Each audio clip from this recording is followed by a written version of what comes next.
মোৰ জীৱনত তিনিটা মানে অলপ বিষাদ যন্ত্ৰণাকাতৰ মানে ঘটনা ঘটিছিলে। এটা আছিলে যে আৰু মই বিচনাত মূৰটো থৈ কেৱল কান্দি থাকোঁ।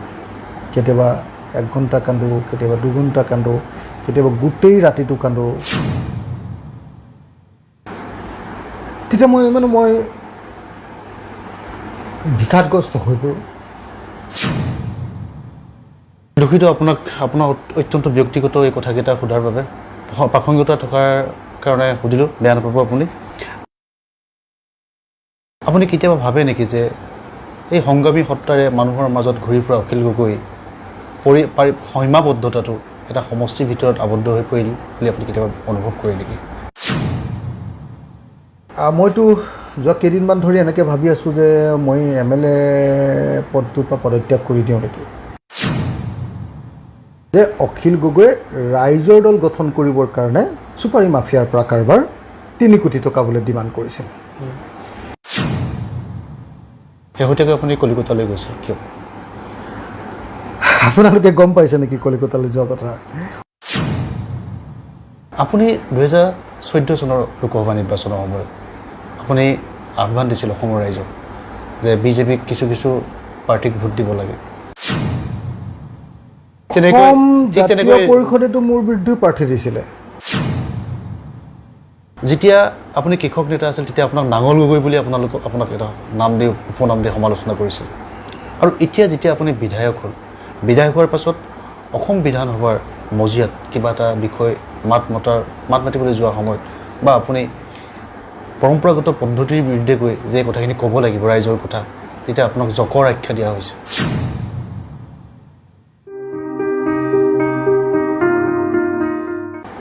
অসমৰ ৰাজনৈতিক সামাজিক প্ৰেক্ষাপটত অখিল গগৈ এটা নাম নহয়, এক অনুষ্ঠান হৈ পৰিছে। বিভিন্নজনে এতিয়া বিভিন্ন সমস্যাৰে ভাৰাক্ৰান্ত এই ৰাজ্যখনত অখিল গগৈৰ ওপৰতে ভৰসা কৰিছে। আৰু আজি মনৰ কথাত আমাৰ অতিথি অখিল গগৈ ডাঙৰীয়া, স্বাগতম জনাইছোঁ। নমস্কাৰ। প্ৰথমে আৰম্ভ কৰিব বিচাৰিছোঁ এটা গুৰুত্বপূৰ্ণ বিষয়ৰ পৰা। সেয়া হৈছে যথেষ্ট দিন ধৰি আপোনাক কাৰাৰুদ্ধ কৰি ৰাখিলে ভুৱা অপবাদ জাপি দি। সেই চেষ্টা কিন্তু এতিয়া অন্ত পৰা নাই। এটা কথা চাওক যে 19 মাহ জেলত আছিলোঁ আৰু 19 মাহৰ এই গোটেই জেলটো যে ভুৱা কেছৰ ওপৰত ভিত্তি কৰি হৈছিলে, এই কথাটো আদালতে প্ৰমাণ কৰি দিলে। সেই বিষয়ক লৈ গোটেই ভাৰতবৰ্ষত বিভিন্ন ধৰণৰ আপোনালোকে দেখিলে যে উত্তাল পৰিস্থিতিৰ সৃষ্টি হ'ল। সমগ্ৰ ভাৰতবৰ্ষৰ কাৰণে মোৰ চাৰ্জ ফ্ৰেম নোহোৱা ঘটনাটো, NIA গোচৰত চাৰ্জ ফ্ৰেম নোহোৱা ঘটনাটো এটা প্ৰেচিডেণ্ট হিচাপে, এটা উল্লেখযোগ্য উদাহৰণ হিচাপে এতিয়া আৰু এক্সাম্পলাৰী উদাহৰণ হিচাপে সেইটো পৰিগণিত হ'ল। কিন্তু দেখা গৈছে যে এনেকুৱা ধৰণৰ মুখ ঠেকেচা খোৱাৰ পাছতো ভাৰত চৰকাৰ, NIA আৰু অসমৰ মুখ্যমন্ত্ৰীজনে এতিয়াও মোৰ পিছ এৰিব খোজা নাই। বিশেষভাৱে যেতিয়া অসম বিধানসভাত এইবাৰ মই সক্ৰিয় ভূমিকা গ্ৰহণ কৰিব খুজিলোঁ, সেই সক্ৰিয় ভূমিকা গ্ৰহণ কৰাৰ সময়ত যেতিয়া তেওঁলোকে মোক বিভিন্ন ধৰণে বাৰণ কৰিবৰ কাৰণে চেষ্টা কৰিলে, কিন্তু তাৰ পাছতো দেখা গ'ল যে বিধানসভাত আমাৰ কথাবিলাক উত্থাপন কৰাত আমি সক্ষম হ'লোঁ। 2 মিনিট সময় দিম বুলি ক'লে, কিন্তু আমি 15-16 মিনিট সময় কথা ক'বলৈ আৰম্ভ কৰিলোঁ। সেই বিষয়বিলাকক লৈ অসমৰ ৰাইজ কনচাৰ্ণ হ'ল। তেতিয়া তেওঁলোকে লগে লগে আকৌ এবাৰ মোৰ ওপৰত আকৌ পুনৰ পুৰণা গোচৰটোকে জাপি দিবৰ কাৰণে, সেইটো যাতে চাৰ্জ ফ্ৰেম হয় তাৰ কাৰণে হাইকোৰ্টত প্ৰত্যাহ্বান জনাব খুজিলে। আৰু আপুনি জানি আচৰিত হ'ব যে তাৰ কাৰণে অসমৰ মুখ্যমন্ত্ৰীয়ে স্পেচিয়েল এটেনশ্যন লৈছে। স্পেচিয়েল এটেনশ্যন লৈছে বুলি এইকাৰণে মই কৈছোঁ যে এতিয়ালৈকে কেতিয়াও লোৱাৰ কোৰ্ট এখনত, NIA কোৰ্টখন, এখন ডিষ্ট্ৰিক্ট লেভেলৰ কোৰ্টৰ এখনৰ সমান, সেই কোৰ্টখনত কেতিয়াও এখন চৰকাৰৰ এডভোকেট জেনেৰেলে কেতিয়াও গৈ শুনানিত অংশগ্ৰহণ কৰা নাই। ঠিক তেনেকৈ NIA এটা গোচৰত এডভোকেট জেনেৰেলে মোক আকৌ হাইকোৰ্টত এই কেছটো ল'ব লাগে বুলি কেতিয়াও আমি শুনানি কৰা আগতে দেখা নাই। গতিকে এই গোটেইবিলাকৰ পৰা এটা অনুমান কৰিব পাৰি যে অসম চৰকাৰে স্পেচিয়েল এটেনশ্যন দিছে মোক পুনৰ ভৰাই থ'বৰ কাৰণে, NIA স্পেচিয়েল এটেনশ্যন দিছে, আৰু এই গোটেই বস্তুটো নিশ্চিতভাৱে আপোনালোকে জানে যে NIAটো পৰিচালনা কৰে সম্পূৰ্ণৰূপে গৃহমন্ত্ৰীয়ে বা গৃহ বিভাগে। গতিকে ভাৰত চৰকাৰৰ গৃহ বিভাগ, NIA আৰু অসম চৰকাৰ, বিশেষভাৱে অসমৰ মুখ্যমন্ত্ৰী হিমন্ত বিশ্ব শৰ্মাই মোৰ বিৰুদ্ধে পুনৰ ষড়যন্ত্ৰ আৰম্ভ কৰিছে। অখিল গগৈ ডাঙৰীয়াক অসমৰ ৰাইজে, অসমৰ জাতিৰ হকে মাত মতা, অসমৰ বিভিন্ন সমস্যাৰ হকে মাত মতা এগৰাকী সংগ্ৰামী সত্তা হিচাপে পাই আহিছিল। আৰু শেহতীয়াকৈ শিৱসাগৰ ৰাইজে আপুনি কাৰাগাৰত থকাৰ অৱস্থাত এটা অভূতপূৰ্ব উদাহৰণ সৃষ্টি কৰি, নজিৰ সৃষ্টি কৰি আপোনাক অসম বিধানসভালৈ পঠাইছে। আপুনি কেতিয়াবা ভাবে নেকি যে এই সংগ্ৰামী সত্তাৰে মানুহৰ মাজত ঘূৰি ফুৰা অখিল গগৈ সীমাবদ্ধতাটো এটা সমষ্টিৰ ভিতৰত আবদ্ধ হৈ পৰিল বুলি আপুনি কেতিয়াবা অনুভৱ কৰে নেকি? মই এতিয়ালৈকে সেইটো ভবা নাই, কিন্তু মোৰ কাৰণে বিধানসভাখনত যথেষ্ট মই মানে এই গোটেই প্ৰক্ৰিয়াটোৰ ভিতৰত সোমাই আৰু বিধানসভাৰ কিছুমান কাম কাজত মই সাংঘাতিক ধৰণে হতাশ হৈছোঁ। প্ৰথম কথাটো হ'ল আপুনি কোৱাৰ নিচিনাকৈ যিহেতু মই অনবৰতে শিকলি ছিঙিবৰ কাৰণে বিচাৰি থকা এজন মানুহ, য'তেই শোষণ আছে, য'তেই বন্ধন আছে, য'তেই অৱদমন আছে, সেই আটাইবিলাক ভাঙি ছিঙি এটা সুষম অৱস্থা এটালৈ নিবৰ কাৰণে অনবৰতে কাম কৰি থকা মানুহ। এতিয়া বিধানসভাৰ মজিয়ালৈ গৈ মোৰ একমাত্ৰ লক্ষ্যটো হ'ল যে মই আন্দোলনৰ মাজেদি যিবিলাক প্ৰশ্নৰ কথা কৈছিলোঁ, অসমৰ জাতীয় প্ৰশ্নবিলাক, যেনেকৈ অসমৰ সকলো থলুৱা মানুহে ভূমিৰ অধিকাৰ পাব লাগে আৰু সেইটো আইনগতভাৱে পোৱাৰ ব্যৱস্থা গ্ৰহণ কৰিব লাগে। এতিয়া মোৰ কাৰণে এটা সম্ভাৱনা আহিলে যে মই বিধানসভাৰ মজিয়াত সেই প্ৰশ্নটো উত্থাপন কৰিব পাৰোঁ। কিন্তু যেতিয়া বিধানসভাই নুশুনিম বুলি ক'ব, বিধানসভাত যেতিয়া চৰকাৰৰ মুৰব্বীজনে মোৰ কথা নুশুনিম বুলি ক'ব, বা বিধানসভাত যেতিয়া মই সেই কথাবিলাক ক'বলৈ সুযোগ নাপাম, তেতিয়া মোৰ মাজে মাজে নিশ্চিতভাৱে হতাশা আহে, এনেকুৱা হ'ব পাৰে, খং উঠে কেতিয়াবা। আৰু মোৰ এনেকুৱা হয় যে মইতো যোৱা কেইদিনমান ধৰি এনেকৈ ভাবি আছোঁ যে মই MLA পদটোৰ পৰা পদত্যাগ কৰি দিওঁ নেকি। মই এইটো বান্ধোনৰ মাজত সোমালে মোৰ এফালেদি চৰকাৰৰ ওচৰত প্ৰশ্নবিলাকো উত্থাপন কৰা নহ'ব, আনফালেদি আন্দোলনতো মই সময় দিব নোৱাৰিম। গতিকে আল্টিমেটলি জাতিটোৰ লোকচানহে হ'ব নেকি, এই প্ৰশ্নটো নিশ্চিতভাৱে মোৰ মনলৈ আহিছে। আৰু সেইকাৰণে আপুনি এই প্ৰশ্নটো কৰাৰ কাৰণে মই ধন্যবাদ জনাইছোঁ যে মোৰ ভিতৰত থকা যিটো দ্বন্দ্ব, মোৰ ভিতৰত চলি থকা যিটো আপোনাৰ কনফ্লিক্ট বা ক্লেছ, সেই ক্লেছটোক আপুনি আজি উপলব্ধি কৰিব পাৰিছে, বুজি পাইছে, আৰু সেই প্ৰশ্নটো যে মোক উত্থাপন কৰিছে, মই তাৰ কাৰণে আপোনাক ধন্যবাদ জনাইছোঁ। অখিল গগৈ ডাঙৰীয়া, আপুনি অসমৰ বিশেষকৈ নদী বান্ধৰ কথাই কওক, দৈয়াং টেঙানী ভূমি অধিকাৰৰ কথাই কওক, বা আন যিবিলাক সমস্যা আছে, আৰু আপুনি কিছুমান দুৰ্নীতিৰ বিৰুদ্ধে আপুনি যথেষ্ট সবলভাৱে মাত মাতি আহিছিল, আৰু সেই সমস্যাবিলাক আৰু যি দাবী আপুনি কৰিছিল সবলভাৱে মানুহৰ মাজলৈ লৈ গৈছে, সমাজত প্ৰতিষ্ঠা কৰিছিল, সেয়া APSC কেলেংকাৰী হওক, আন কেলেংকাৰী হওক। আপোনাৰ বিৰুদ্ধে আপুনি চুপাৰী চিণ্ডিকেটৰ সৈতে জড়িত বুলি NIA এক গুৰুত্ব অভিযোগ উত্থাপন কৰিছিল, আৰু শেহতীয়াকৈ এটা চককৈ আপোনাৰ বিৰুদ্ধে অপপ্ৰচাৰত নামিছিল। যে এই কথাটো সন্দৰ্ভত আপুনি কি ক'ব? মই এটা কথা ক'ব খোজোঁ যে আমাৰ কৃষক মুক্তি সংগ্ৰাম সমিতিয়ে অসমৰ একেবাৰে টইলিং ছেকশ্যনটো, আটাইতকৈ শোষিত, নিপীড়িত, আটাইতকৈ বঞ্চিত যিখিনি মানুহ, সেই মানুহখিনিৰ প্ৰশ্নটোক অসমৰ জাতীয় জীৱনত উত্থাপন কৰাৰ কাৰণে চেষ্টা কৰিছিলোঁ। আমি চেষ্টা কৰিছিলোঁ যে অসমৰ খেতিয়কসকলৰ প্ৰশ্নটো অসমৰ জাতীয় প্ৰশ্ন হওক। আমি চেষ্টা কৰিছিলোঁ যে অসমৰ এনভাইৰণমেণ্টৰ প্ৰশ্নটো, বৃহৎ নদীবান এনভাইৰণমেণ্টৰ প্ৰশ্নটো অসমৰ জাতীয় প্ৰশ্ন হওক। আমি চেষ্টা কৰিছিলোঁ যে চাহ শ্ৰমিকৰ ভূমিৰ অধিকাৰৰ প্ৰশ্নটো অসমৰ জাতীয় প্ৰশ্ন হওক। অৰ্থাৎ মাৰ্জিনেল ছেকশ্যন যিবিলাক আছে, মাৰ্জিনেল ক্লাছেছবিলাক যিবিলাক আছে, সেই শ্ৰেণীবিলাকৰ প্ৰশ্নবিলাক অসমৰ মূল সুঁতিৰ ৰাজনীতিত যাতে এটা বিষয় হৈ থিয় হ'ব পাৰে, আৰু সেই বিষয়বিলাক মীমাংসাৰ দিশত আমাৰ ৰাজনীতিটোক যাতে আগবঢ়াই লৈ যাব পাৰোঁ, সেইটো আছিলে মই কৃষক মুক্তি সংগ্ৰামৰ ভিতৰত থাকি কৰা মোৰ প্ৰধান এজেণ্ডা। এতিয়া আপুনি কৈছে যে সেই এজেণ্ডাবিলাক মই বিভিন্ন ধৰণে সেই প্ৰশ্নবিলাক উত্থাপন কৰিছিলোঁ, সেই প্ৰশ্নবিলাক জাতীয় জীৱনত প্ৰতিষ্ঠা কৰিছিলোঁ। যেনেকৈ ধৰক অসমৰ বনাঞ্চলৰ মানুহৰ মাটিৰ পট্টা, থলুৱা মানুহক বনাঞ্চলত মাটিৰ অধিকাৰ, এই প্ৰশ্নটো কেৱল উত্থাপন কৰা নহয়, আমি প্ৰায় 60 নহয় তাতকৈ বেছি ৭৫,০০০মান বনাঞ্চলৰ মানুহক মাটিৰ অধিকাৰ দিয়াইছোঁ। আপুনি জানি আচৰিত হ'ব যে অকল বনাঞ্চলৰ মানুহৰ মাটিৰ অধিকাৰ নহয়, টেঙানী অঞ্চলৰ প্ৰত্যেকজন মানুহৰ জনজাতি মানুহক মই মাটিৰ পট্টা দিয়ালোঁ, প্ৰত্যেকজন জনজাতি মানুহক। কিন্তু কেৱল সেইটোৱে নহয়, আজি চাহ শ্ৰমিকৰ হাতত মাটিৰ অধিকাৰ থাকিব লাগে, এই প্ৰশ্নটোতো কোনেও উত্থাপন কৰা নাছিলে। এজন খেতিয়কে যোৱা 50 বছৰ ধৰি খেতি কৰি আছে, ঘৰ বনাই আছে, কিন্তু সেই মাটি টুকুৰাৰ পট্টা তেওঁলোকৰ নাই। সেই প্ৰশ্নটো উত্থাপন কৰি অসমৰ জাতীয় জীৱনত যেতিয়া প্ৰতিষ্ঠা কৰিলোঁ, তেতিয়াহে প্ৰথমতে গুৱাহাটীত পাহাৰত থকা মানুহক মাটিৰ অধিকাৰ দিয়া, বা আপোনাৰ ডিব্ৰুগড় বা বোকাখাট বা যিকোনো এটা অঞ্চলৰ মানুহক, বা আপোনাৰ যোৰহাটেই হওক, তিতাবৰেই হওক, এই অঞ্চলবিলাকত মাটিৰ অধিকাৰ দিয়াৰ প্ৰশ্নটো উত্থাপন হ'ল আমাৰ এই আন্দোলনৰ ফলস্বৰূপে। ঠিক তেনেকৈ মই আপোনাক ক'ব খোজোঁ যে বৃহৎ নদীবান্ধৰ প্ৰশ্ন, বহুতে কৈ থাকে যে বৃহৎ নদীবান্ধৰ আন্দোলনটো এটা গুৰুত্বপূৰ্ণ আন্দোলন, কিন্তু মই ক'ব খোজোঁ যে পৃথিৱীত বা ভাৰতবৰ্ষত যিমান বৃহৎ নদীবান্ধ বিৰোধী আন্দোলন হৈছে, সেই আন্দোলনবিলাক সাধাৰণতে এফেক্টেড পিপুলছৰ আন্দোলন হয়, যিবিলাক ক্ষতিগ্ৰস্ত হ'ব তেওঁলোকৰ আন্দোলন হয়। কিন্তু অসমত বৃহৎ নদীবান্ধৰ আন্দোলনটো জাতীয় আন্দোলনত আমি পৰিণত কৰি দিলোঁ। সেই কথাটোৱে মই কৈছিলোঁ। আজি আপুনি এই যে টোল গেটত পইচা দিয়াৰ প্ৰশ্নটো, আমি কমেও 5 বছৰ অসমীয়া মানুহক টোল গেটত টোল টেক্স নিদিয়াকৈ ৰাখি দিলোঁ, কেইবা শ কোটি টকা অসমীয়া মানুহৰ পৰা আমি বচাই দিলোঁ।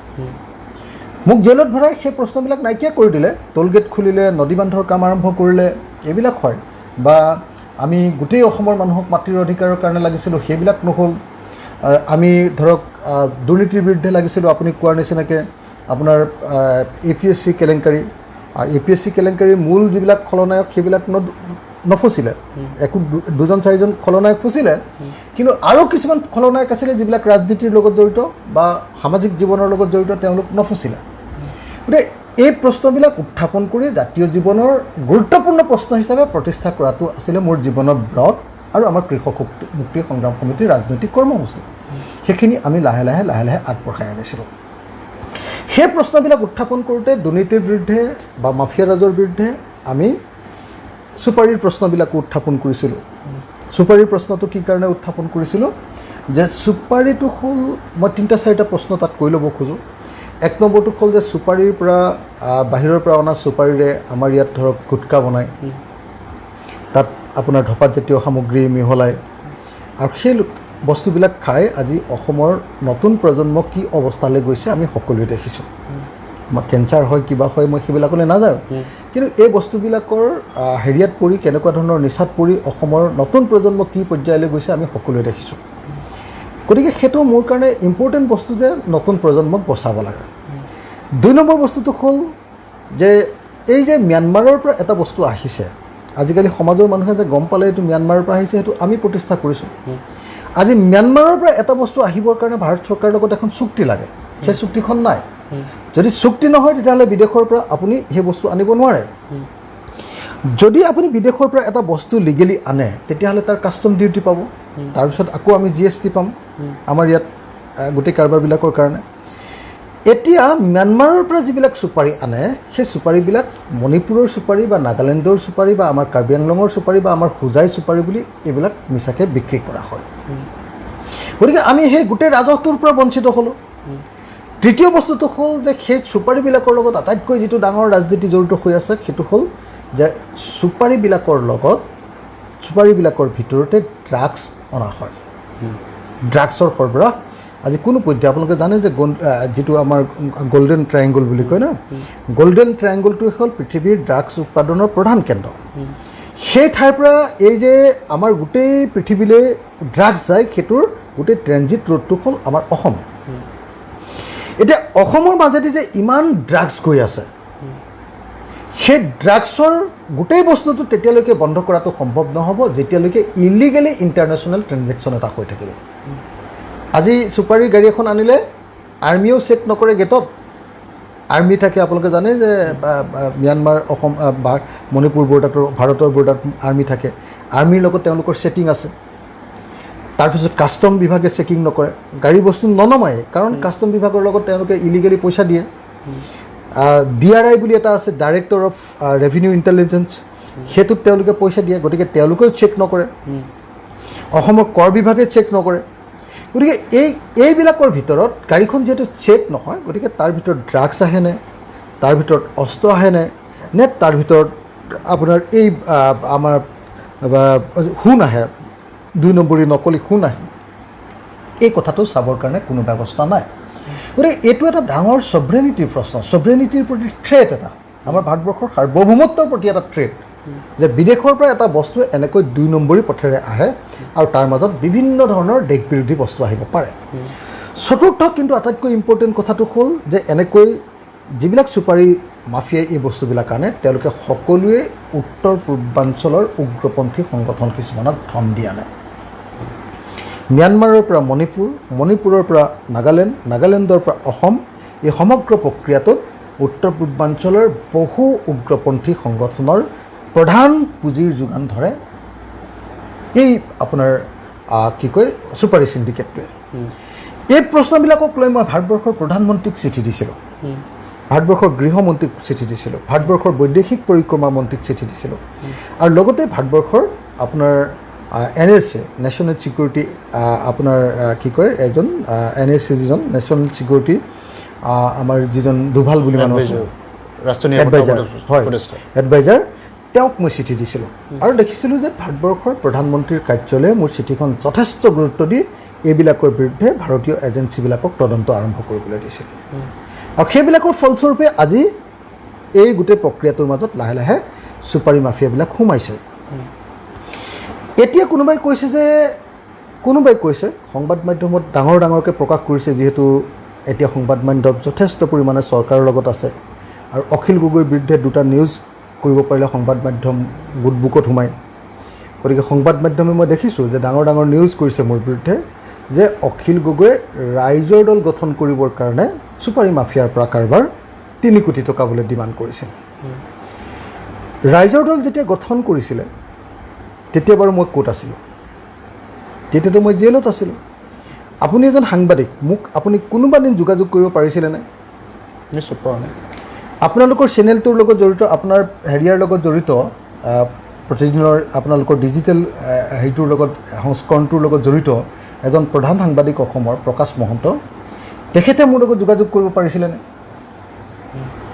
কোনো মানুহ মোৰ আনকি ঘৰৰ মানুহ যাব পাৰিছিলেনে সময়মতে মই য'ত জেলত আছোঁ জেলত থাকোঁতে ৰাইজৰ দল গঠন হৈছে তেতিয়াহ'লে মই ৰাইজৰ দলৰ কাৰণে তেওঁলোকৰ পৰা কেনেকৈ ডনেশ্যন ল'ম তেওঁলোকৰ পৰা কেনেকৈ মই টকা ডিমাণ্ড কৰিম এটা অকস্মাতে এনেকুৱা এটা কথা কৈ দিলে যিটো কিন্তু দেখিলোঁ যে বাতৰি কাগজৰ প্ৰথম পৃষ্ঠাৰ বাতৰি হ'ল আৰু চেনেলবিলাকে ডাঙৰ চেনেলবিলাকে মোৰ অখিল গগৈ মুখখন দেখুৱাই প্ৰচাৰ কৰিলে যে তেওঁলোকক 3 কোটি টকা ডিমাণ্ড কৰা বুলি নিউজ হৈছে এটাতো চিম্পল মানে জেনেৰেল নলেজৰ প্ৰশ্ন যে এজন মানুহ জেলত থাকোঁতে এজন চুপাৰী মাফিয়া ইণ্টাৰনেশ্যনেল বিজনেছ কৰা আৰু সাংঘাতিক ধৰণে চৰকাৰৰ লগত যুক্ত হৈ থকা এইবিলাকতো বিজেপি চৰকাৰৰ পৃষ্ঠপোষকতাতে কৰি আছে ন আজি চুপাৰী আহি আছে বিদেশৰ পৰা যে আহিব পাৰিছে বিজেপি চৰকাৰৰ পৃষ্ঠপোষকতাটো নাথাকিলে নোৱাৰে মুখ্যমন্ত্ৰীৰ কাৰ্যালয়ৰ পৃষ্ঠপোষকতা নাথাকিলে নোৱাৰে মন্ত্ৰীৰ পৃষ্ঠপোষকতা নাথাকিলে নোৱাৰে তো এই কামবিলাক কৰা মানুহজনক মই জেলৰ পৰা 3 কোটি টকা ডিমাণ্ড কৰাটো সম্ভৱনে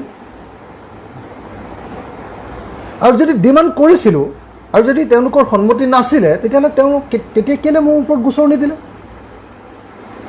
এতিয়া তেওঁক যেতিয়া পুলিচে ধৰিছে ধৰাৰ পাছত তেওঁলোকে এতিয়া কোনোবাই কৈছে কোনে কৈছেতো ময়ো দেখা নাই যে অখিল গগৈ 3 কোটি ডিমাণ্ড কৰিছিলে সেইকাৰণে তেওঁ আমুক মাফিয়াৰ বিৰুদ্ধে মাত মাতিছে আৰু অখিল গগৈ গোটেই জীৱন মাফিয়াৰ বিৰুদ্ধে মাত মাতিয়ে কটাইছে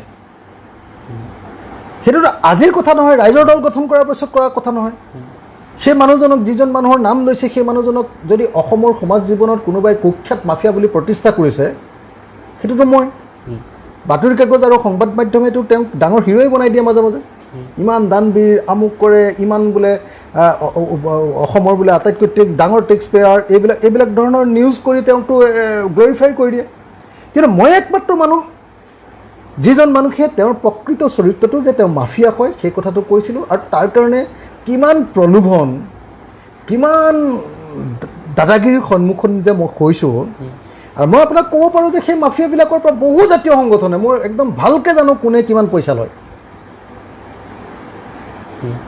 তেওঁলোকে সেইবিলাক পইচা লৈ যিবিলাকে থাকে সেইবিলাকৰ নাম নকয় যিবিলাকে আমি বিৰোধিতা কৰোঁ আৰু ধৰিবৰ কাৰণে কওঁ তেওঁলোকৰ সন্মুখতে হঠাতে কৈ দিয়ে যে এওঁলোকে পইচা লয় আৰু আমাৰ সংবাদ মাধ্যমে সেইটো বিৰাট ডাঙৰ নিউজ কৰি দিয়ে অখিল গগৈ 3 কোটি ল'লে অখিল গগৈ 3 কোটি বিচাৰিছে আৰে ভাই 3 কোটি টকা যদি জেলত থাকোঁতেই পাই যাওঁ তেতিয়াহ'লে মইতো আৰু পৃথিৱীৰ আটাইতকৈ ডাঙৰ মাফিয়াটোৱে হৈ যাওঁ হয় তো গতিকে সেইবিলাক মই ভাবোঁ যে সেইবিলাক কথাৰ ভিত্তি নাই ভিত্তিহীন অখিল গগৈ ডাঙৰীয়া আপুনি বিধায়ক হৈ যেতিয়া শিৱসাগৰ সমষ্টিলৈ গৈছিলে গোটেই বাটটোতে মানুহৰ এক আৱেগময় পৰিৱেশ আপোনাক লৈ উৎসাহ এইটো স্বতঃস্ফূৰ্তভাৱে হোৱা মানুহৰ আপোনাৰ প্ৰতি থকা আস্থা বিশ্বাস আৰু আন্তৰিকতাৰ বহিঃপ্ৰকাশ আছিলে আৰু আপুনি আন বিধায়কৰ নিচিনাকৈ নহয় শিৱসাগৰ সমষ্টিলৈ গৈ বিভিন্ন শ্ৰেণীৰ লোকক মাতি আনি আপুনি বিভিন্ন কথা বতৰা পাতিছিল আপুনি এটা কথা কৈছিল যে 15 দিনৰ ভিতৰত তাৰ চিকিৎসালয়খন চাফা হ'ব লাগিব আৰু ছ'চিয়েল মিডিয়াত শেহতীয়াকৈ তাৰ প্ৰতিফলন মানুহে দেখা পাইছে খুব চাফ চিকুণ হৈছে মই 27 তাৰিখে শিৱসাগৰলৈ যাম হয় আৰু 27 তাৰিখে হয়তো 27 তাৰিখৰ দিনাই মই চিভিল হস্পিটেল চাবলৈ যাম অকল চিভিল হস্পিটেল নহয় আপোনালোকে দেখিবলৈ পাব যে অসমৰ গুৰুত্বপূৰ্ণ আৰ্কিঅলজিকেল ছাইটছবিলাক ইয়াৰ বিখ্যাত পুখুৰীবিলাক ইয়াৰ বিখ্যাত দৌলবিলাক ইয়াৰ বিখ্যাত ৰংঘৰ কাৰেংঘৰ তলাতল ঘৰ এই আটাইবিলাক লাহে লাহে আপোনালোকে একদম চাফ চিকুণ দেখিবলৈ পাব অকল চাফ চিকুণে নহয় সেই আটাইবিলাকক আপোনালোকে মানে কি ক'ম মই আপোনাৰ সৌন্দৰ্যকৰণৰ মাজত দেখিবলৈ পাব এটা নতুন ৰূপত আপোনালোকে দেখিবলৈ পাব আৰু মই আপোনাক কথা দিছোঁ অহা অক্টোবৰ নৱেম্বৰ মাহত টুৰিষ্ট ছিজন যেতিয়া আৰম্ভ হ'ব তাৰ আগে আগে শিৱসাগৰখনক আপোনালোকে নতুন ৰূপত দেখিবলৈ পাব মই শুনিছোঁ যে ইতিমধ্যে মোলৈ বহুত ফটো পঠিয়াই আছে মই আপোনালোকক কেতিয়ালৈকে ফটোবিলাক দিয়া নাই কাৰণ মই নিজে চাবলৈ পোৱা নাই যেতিয়া ইতিমধ্যে মানে চিভিল হস্পিটেলখন চাফা হৈ গৈছে বুলি কৈছে 1 নম্বৰ মই গৈ আৰু কি কৰিব পাৰোঁ তাত চিভিল হস্পিটেলত আৰু যিসকলে এই চাফা কামটো কৰিলে তেওঁলোকক মই কেনেকৈ ধন্যবাদ দিব পাৰোঁ এই কথাটো মই প্ৰথমতে চেষ্টা কৰিম দ্বিতীয় কথাটো হ'ল আৰ্কিঅলজিকেল ছাইটছবিলাক মই অহা অক্টোবৰ মাহৰ ভিতৰত একদম ফু মাৰি ভাত খাব পৰা কৰিব খুজিম তাৰ কাৰণে ইতিমধ্যে আৰম্ভ কৰিছোঁ আমাৰ প্ৰখ্যাত পুৰণি পুখুৰী আমাৰ ন পুখুৰী এইবিলাক চাফা কৰা কাম আৰম্ভ কৰিছোঁ তাৰ পাছত শেষত মই লাহেকৈ শিৱসাগৰ পুখুৰী বা জয়সাগৰ পুখুৰীত ধৰিব খুজিম এইটো মোৰ 2 নম্বৰ কাম 3 নম্বৰ মই যিটো কৰিব খুজিছোঁ শিৱসাগৰত সেই বস্তুটো হ'ল যে শিৱসাগৰখনক মই মানে কি কৰে আপোনাৰ টুৰিষ্ট ডেষ্টিনেশ্যন কৰিবৰ কাৰণে তাত মানে ক'ত মানে গাৰ্ডেনিং কৰিব লাগে ক'ত পাৰ্কবিলাক ঠিকমতে কৰি দিব লাগে ক'ত ৱাটাৰ পাৰ্ক কৰিব লাগে ক'ত আপোনাৰ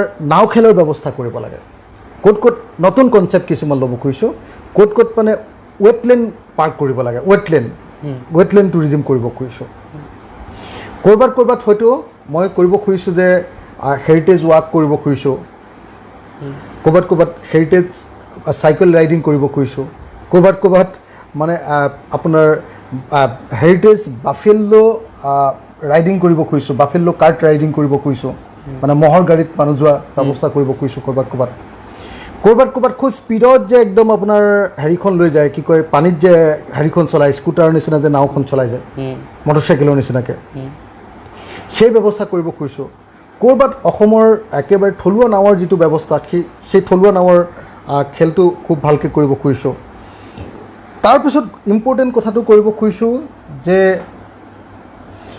আমাৰ যিবিলাক ঐতিহাসিক সম্পদ আছে যেনেকৈ ৰংঘৰ বা তলাতল ঘৰৰ পিছফালৰ ৱালখন ভাঙি তাত গৰু সোমায় ৰংঘৰ বা তলাতল ঘৰৰ সন্মুখত এতিয়ালৈকে কোনো ধৰণৰ ফুলনি বা গাৰ্ডেনৰ ব্যৱস্থা নাই মই মানে গাৰ্ডেন মানে মোৰ ইচ্ছামতে কৰিব খোজা নাই দেই সেইটো আৰ্কিঅলজিকেল গাৰ্ডেনৰ কথা কৈ আছোঁ যে তাৰ ডিপাৰ্টমেণ্টটোৱে কেনেকুৱা গাৰ্ডেন এখন একচেপ্ট কৰিব পাৰে তেনেকুৱা এখন গাৰ্ডেন তৈয়াৰ কৰা তাৰপাছত তাৰ টয়লেটবিলাক যাতে মই অন্ততঃ এয়াৰপৰ্টৰ টয়লেটৰ নিচিনা চাফা কৰি ৰাখিব পাৰোঁ এতিয়াতো আপুনি টয়লেটবিলাক এবাৰ চাবলৈ যাবচোন তাৰ ভিতৰত কোনো পধ্যে কোনো চাফা মানুহ সোমোৱাটো সম্ভৱ নহয় এনেকুৱা লেতেৰা পেটাৰ সেইবিলাক যাতে মই কৰিব পাৰোঁ। কিন্তু মোৰ আটাইতকৈ ডাঙৰ যিটো কনচেপ্ট মই লগত লৈ সদায় টুৰিজিম কৰোঁ, যেনেকৈ মই কাজিৰঙা অৰ্কিড পাৰ্কখনৰ কাম কৰিছিলোঁ, আমি কৃষক মুক্তি সংগ্ৰাম সমিতিৰ এই গোটেই কাজিৰঙা অৰ্কিড পাৰ্ক প্ৰতিষ্ঠা কৰাৰ আঁৰত সম্পদ ৰক্ষা আৰু সম্পদ গোটেই পৃথিৱীৰ মানুহক দেখুওৱাৰ প্ৰশ্নটো যেনেকৈ আছিলে, তেনেকৈ আমি সেই সম্পদবিলাকক মাৰ্কেটিং কৰিবৰ কাৰণে আমি টুৰিজিমৰ লগত এটা হিউমেন টাচৰ ব্যৱস্থা কৰিছিলোঁ। টুৰিজিমৰ লগত হিউমেন টাচ, টুৰিজিমৰ লগত যদি হিউমেন টাচটো নাথাকে, আপুনি তলাতল ঘৰ দেখিব যে এটা পুৰণা ঘৰ, ইটাৰ ষ্ট্ৰাকচাৰ এটা আছে। আপুনি যদি ইনচেনচিটিভ মানুহ হয় তেতিয়াহ'লে ইটাৰ ষ্ট্ৰাকচাৰটো আছে, এইটো কিনো সদায় চাই থাকিম এনেকৈ ক'ব। কিন্তু তাৰ লগত যদি মই এজন অসমীয়া সুঠাম যুৱক, এগৰাকী সুঠাম গাভৰু, তেওঁলোকৰ জৰিয়তে যদি মই এই ৰংঘৰটো কোনে বনাইছিলে, এই তলাতল ঘৰটো বনোৱাৰ আঁৰত কি আছিলে, আহোম ৰাজবংশনো কোন আৰু কেনেকৈনো এইটো বনাইছিলে, তাৰ টেকন'লজি কি আছিলে, এই যে তলাতল ঘৰত যে কেইবাটাও গড় আছে সেই গড়বিলাকৰ কি অৰ্থ আছে, তলাতল ঘৰত যে কেইবাটাও পুখুৰী আছে সেইবিলাকৰ কি অৰ্থ আছে, তলাতল ঘৰৰ আপোনাৰ এই কেইবাটাও যে হেৰি আছে, কি কয় আপোনাৰ ষ্ট'ৰিজ আছে, সেই ষ্ট'ৰিজবিলাকৰ কোনটোত কোন বহিছিলে, এই আটাইবিলাক কথা যদি অসমীয়া, হিন্দী আৰু ইংৰাজীত যদি ফ্লুৱেণ্টলি এজন যুৱক বা এগৰাকী যুৱতীয়ে যদি আপোনাক দেখুৱাই দিয়ে বা বুজাই দিয়ে, তেতিয়াহ'লে সেই বস্তুটোৰ ইম্পৰ্টেঞ্চটো বাঢ়ি যাবনে নাই বাৰু? নিশ্চয়। গতিকে টুৰিজিমত মোৰ যিটো কনচেপ্ট বা আমাৰ কৃষক মুক্তি সংগ্ৰাম সমিতি বা ৰাইজৰ দলৰ যিটো কনচেপ্ট, সেইটো হ'ল যে টুৰিজিমৰ লগত সদায় এটা হিউমেন টাচ দিব লাগে। আপুনি কাজিৰঙা অৰ্কিড পাৰ্কলৈ গ'লে তাত অসমীয়া মানুহৰ ব্যৱহাৰো দেখিবলৈ পাব। আপোনাক যোৱাৰ লগে লগে নমস্কাৰ কৰি অসমীয়া সুৰেৰে ইংৰাজী কৈ আপোনাক গোটেই বস্তুবিলাক এফালৰ পৰা দেখাব। নহ'লে অৰ্কিডবিলাক দেখোঁতে কোনোবা গাঁৱৰ মানুহে কৈ দিয়ে, এই আমাৰ ঘৰৰ বাৰীৰ পিছফালে এইবিলাক আছে, এনেকৈ কৈ দিয়ে। কিন্তু যেতিয়া মোৰ টুৰিষ্ট গাইডগৰাকীয়ে বা টুৰিষ্ট গাইডজনে যেতিয়া সেই অৰ্কিডৰ বিষয়ে ক'বলৈ আৰম্ভ কৰে, অৰ্কিড কি, অৰ্কিড কেনেকৈ জন্ম হয়, অৰ্কিডৰ প্ৰজাতি কি কি আছে, অৰ্কিডৰ প্ৰজাতি ক'ত পৃথিৱীৰ ক'ত বেলেগকৈ হয়, কি হয়, অৰ্কিড গোটেই বস্তুবিলাক যেতিয়া তাৰ ছায়েন্স, তাৰ ফিজিঅ'লজি, তাৰ এনাটমি গোটেইবিলাক যেতিয়া ক'বলৈ ল'ব, তো এই গোটেইবিলাক যেতিয়া ক'বলৈ ল'ব, তেতিয়া মানুহ এজন আশ্চৰ্যৱান্বিত হৈ যায়। অৰ্কিড বোলা বস্তুটো এনেকুৱা নেকি? সেইটোক মই হিউমেন টাচ বুলি কৈ আছোঁ। আজি লোকেল অৰ্কিড এটা সকলো সময়ত নুফুলে, কিন্তু মোৰ গাইডজনে বা গাইডগৰাকীয়ে সেই অৰ্কিডটোৰ বিষয়ে যেতিয়া ক'ব, তাত প্ৰায় 1000টা অৰ্কিড আছে প্ৰজাতি, কিন্তু সেই সময়ত হয়তো 50টা অৰ্কিড প্ৰজাতিও ফুলি থকা নাই। কিন্তু যেতিয়া গাইডজনে সেই কথাবিলাক ক'ব, তেতিয়াহ'লে তেওঁ 2টা অৰ্কিড চায়ো গোটেই অৰ্কিড সম্পৰ্কে এনেকুৱা এটা নতুন ধাৰণা সৃষ্টি কৰিব তেওঁৰ মনত, যিটোৱে মানে টুৰিজিমটোক এটা বেলেগ লেভেললৈ লৈ যায়। মই আপোনালোকক ক'ব খুজিছোঁ যে কিবা কাৰণত মই জেলত থাকি শিৱসাগৰ পাই গ'লোঁ, 1 পইচা খৰচ নকৰাকৈ। মই নাজানো এইটো কোনে গিফ্ট দিলে, ধৰ্মবিশ্বাসী মানুহবিলাকে ক'ব যে গড গিফ্টেড বুলি ক'ব, মই মানুহৰ গিফ্ট বুলি ক'ম এইটো। তো মানুহে মোক এনেকুৱা এটা মানে জনগণে, ৰাইজখনে মোক এনেকুৱা এটা উপহাৰ দি দিলে, যিটো উপহাৰটোত মই মোৰ যিবিলাক আইডিয়াজ আছে সেই আইডিয়াজবিলাকক এতিয়া নতুন ৰূপত খটুৱাবৰ কাৰণে এটা চান্স পাইছোঁ। গতিকে মই আপোনাক আমন্ত্ৰণ জনাওঁ, যিকোনো এজন অসমীয়া মানুহক মই আমন্ত্ৰণ জনাওঁ, আহক অক্টোবৰ নৱেম্বৰৰ পাছত শিৱসাগৰ চাবলৈ আহক। এতিয়াৰ যিখন শিৱসাগৰ আছে এইখন মনত ৰাখক। অক্টোবৰ নৱেম্বৰৰ পাছত, সেইটো হয়তো মোক 2 বছৰ লাগি যাব দেই কমপ্লিট মোৰ আইডিয়াখিনিক তাত লগাবৰ কাৰণে। তো 2 বছৰৰ পাছত অহা নৱেম্বৰৰ পৰা আৰম্ভ কৰক আৰু 2 বছৰৰ ভিতৰত আপোনালোকে পৰিৱৰ্তনটো চাওক। মই গেৰাণ্টি দি ক'ব পাৰোঁ যে পৃথিৱীৰ বা ভাৰতবৰ্ষৰ এখন ইম্পৰ্টেণ্ট টুৰিষ্ট ছাইট হিচাপে শিৱসাগৰক আমি প্ৰতিষ্ঠা কৰিব পাৰিম। অখিল গগৈ, এইখিনিতে মোৰ এটা কথা আছে। শিৱসাগৰত 500ৰো অধিক ঐতিহ্যপূৰ্ণ আমাৰ সম্পদ আছে আহোম ৰাজত্বকালৰ, কিন্তু দেখা পোৱা যায় যে যিখন চৰকাৰে নদীক লৈ নমামী উৎসৱ পাতে, এনে শিৱসাগৰক লৈ শিৱসাগৰ মহোৎসৱ বা অসম মহোৎসৱ তেনেকুৱা পতা যথেষ্ট স্থল আছিল, যিহেতু পৰ্যটকসকলক সেইসমূহ দেখুৱাবৰ কাৰণে মহোৎসৱ বুলি ক'লে যথেষ্ট মানুহৰ তাত সমাগম হয়। এনেকুৱা ধৰণৰ কিবা পৰিকল্পনা আপুনি কৰিছে নেকি? আপুনি যেতিয়া আহি আছিলে তেতিয়াতো আপুনি প্ৰথম যেতিয়া আমাৰ ঘৰত সোমাইছিলে তেতিয়াতো আপুনি দেখিছিলে যে মই কম্পিউটাৰত হেৰি চাই আছিলোঁ যে এটা ফেষ্টিভেল, অসম ফেষ্টিভেলটো কেনেকৈ কৰিব লাগিব। মোৰ প্লেন হ'ল যে উত্তৰ পূৰ্বাঞ্চলৰ আটাইতকৈ ডাঙৰ ফেষ্টিভেলটো শিৱসাগৰত হ'ব নৱেম্বৰ বা ডিচেম্বৰ কোন মাহত আমি কৰোঁ, কেনেকৈ কোন সময়ত বেছি ভাল হ'ব, কাৰণ ডাঙৰ ফিল্ড লাগিবতো। ফিল্ড সিমান শিৱসাগৰত যিমান ডাঙৰ ফিল্ড আছে সেই ফিল্ডে হ'বগৈনে নাই, গতিকে যদি তাতকৈ বহল ফিল্ড লাগে পথাৰো দৰকাৰ হৈ যাব পাৰে। সেই গোটেই পৰিস্থিতিটো চাই শিৱসাগৰত এটা ফেষ্টিভেল, যিটো অসম ফেষ্টিভেল নাম দিব খুজিছোঁ বা অসম মহোৎসৱ নাম দিব খুজিছোঁ, সেই ফেষ্টিভেলটো অহা নৱেম্বৰ মাহত হয়তো ষ্টাৰ্ট হ'ব। 3 বছৰ মই সময় লৈছোঁ। এই 3 বছৰৰ ভিতৰত এইটো উত্তৰ পূৰ্বাঞ্চলৰ আটাইতকৈ ডাঙৰ ফেষ্টিভেল ৰূপে পৰিগণিত কৰিবলৈ চেষ্টা কৰিম। আৰু এই 3 বছৰৰ ভিতৰত শিৱসাগৰক সম্পূৰ্ণৰূপে ভাৰতৰ মানুহৰ সন্মুখত তুলি ধৰিবলৈ চেষ্টা কৰিম। এই ফেষ্টিভেলকেইটাত মই হয়তো 10 কোটি 20 কোটি টকা খৰচ কৰিম, ইচ্ছা কৰি খৰচ কৰিম, ক'ৰ পৰা আনিবলৈ চেষ্টা কৰিম। বিভিন্ন কোম্পানী আছে শিৱসাগৰৰ লগত জড়িত, ONGC অইলকে ধৰি সকলোবিলাকক কম, অসম চৰকাৰক অনুৰোধ কৰিম যে আপোনালোকে পইচা দিয়ক। এই যে 10 কোটি বা 20 কোটি টকা এবছৰত খৰচ কৰিম নহয়, অকল ফেষ্টিভেলৰ টাইমতে মই শিৱসাগৰৰ মানুহক অন্ততঃ 30 বা 50 কোটি টকাৰ উপাৰ্জন দিব খুজিম।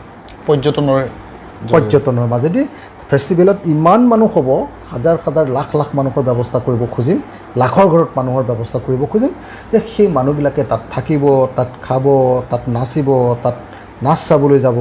এই গোটেই প্ৰক্ৰিয়াটোৰ মাজত মানে কি হ'ব, তাত মানুহে ইনভেষ্ট কৰিব। টুৰিজিমত আটাইতকৈ বেছি টকা খৰচ কৰিবলৈ মানুহ যায়, কিন্তু অসমত এনেকুৱা কোনো জেগা নাই যিটো ঠাইত আমি পইচাখিনি টুৰিষ্টৰ পৰা ল'ব পাৰোঁ। আমি সেইধৰণে প্লেনেই কৰা নাই অসমীয়া জাতিটোৱে। আপুনি চাব যে ভাৰতবৰ্ষৰ যিকেইখন ৰাজ্য আটাইতকৈ ধনী, পাৰ কেপিটা ইনকাম যাৰ বেছি, যেনেকৈ 1 নম্বৰ পাৰ কেপিটা ইনকাম আছে গোৱাৰ।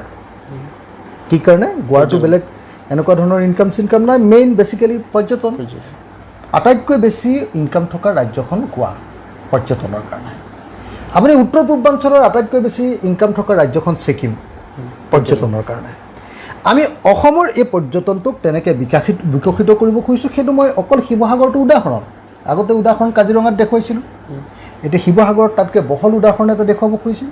আৰু আশা কৰিম যে সেই শিৱসাগৰৰ গোটেই মডেলটো অসমৰ চাৰিওফালে স্থাপন হ'ব আৰু অসমলৈ বিদেশী আৰু দেশী পৰ্যটকৰ সোঁত বব, যিটোক আমি কওঁ যে ৱৰ্ল্ড টুৰিষ্টৰ ডেষ্টিনেশ্যনত আমি পৰিণত কৰিব পাৰিম, লক্ষ্যস্থানত পৰিণত কৰিব পাৰিম।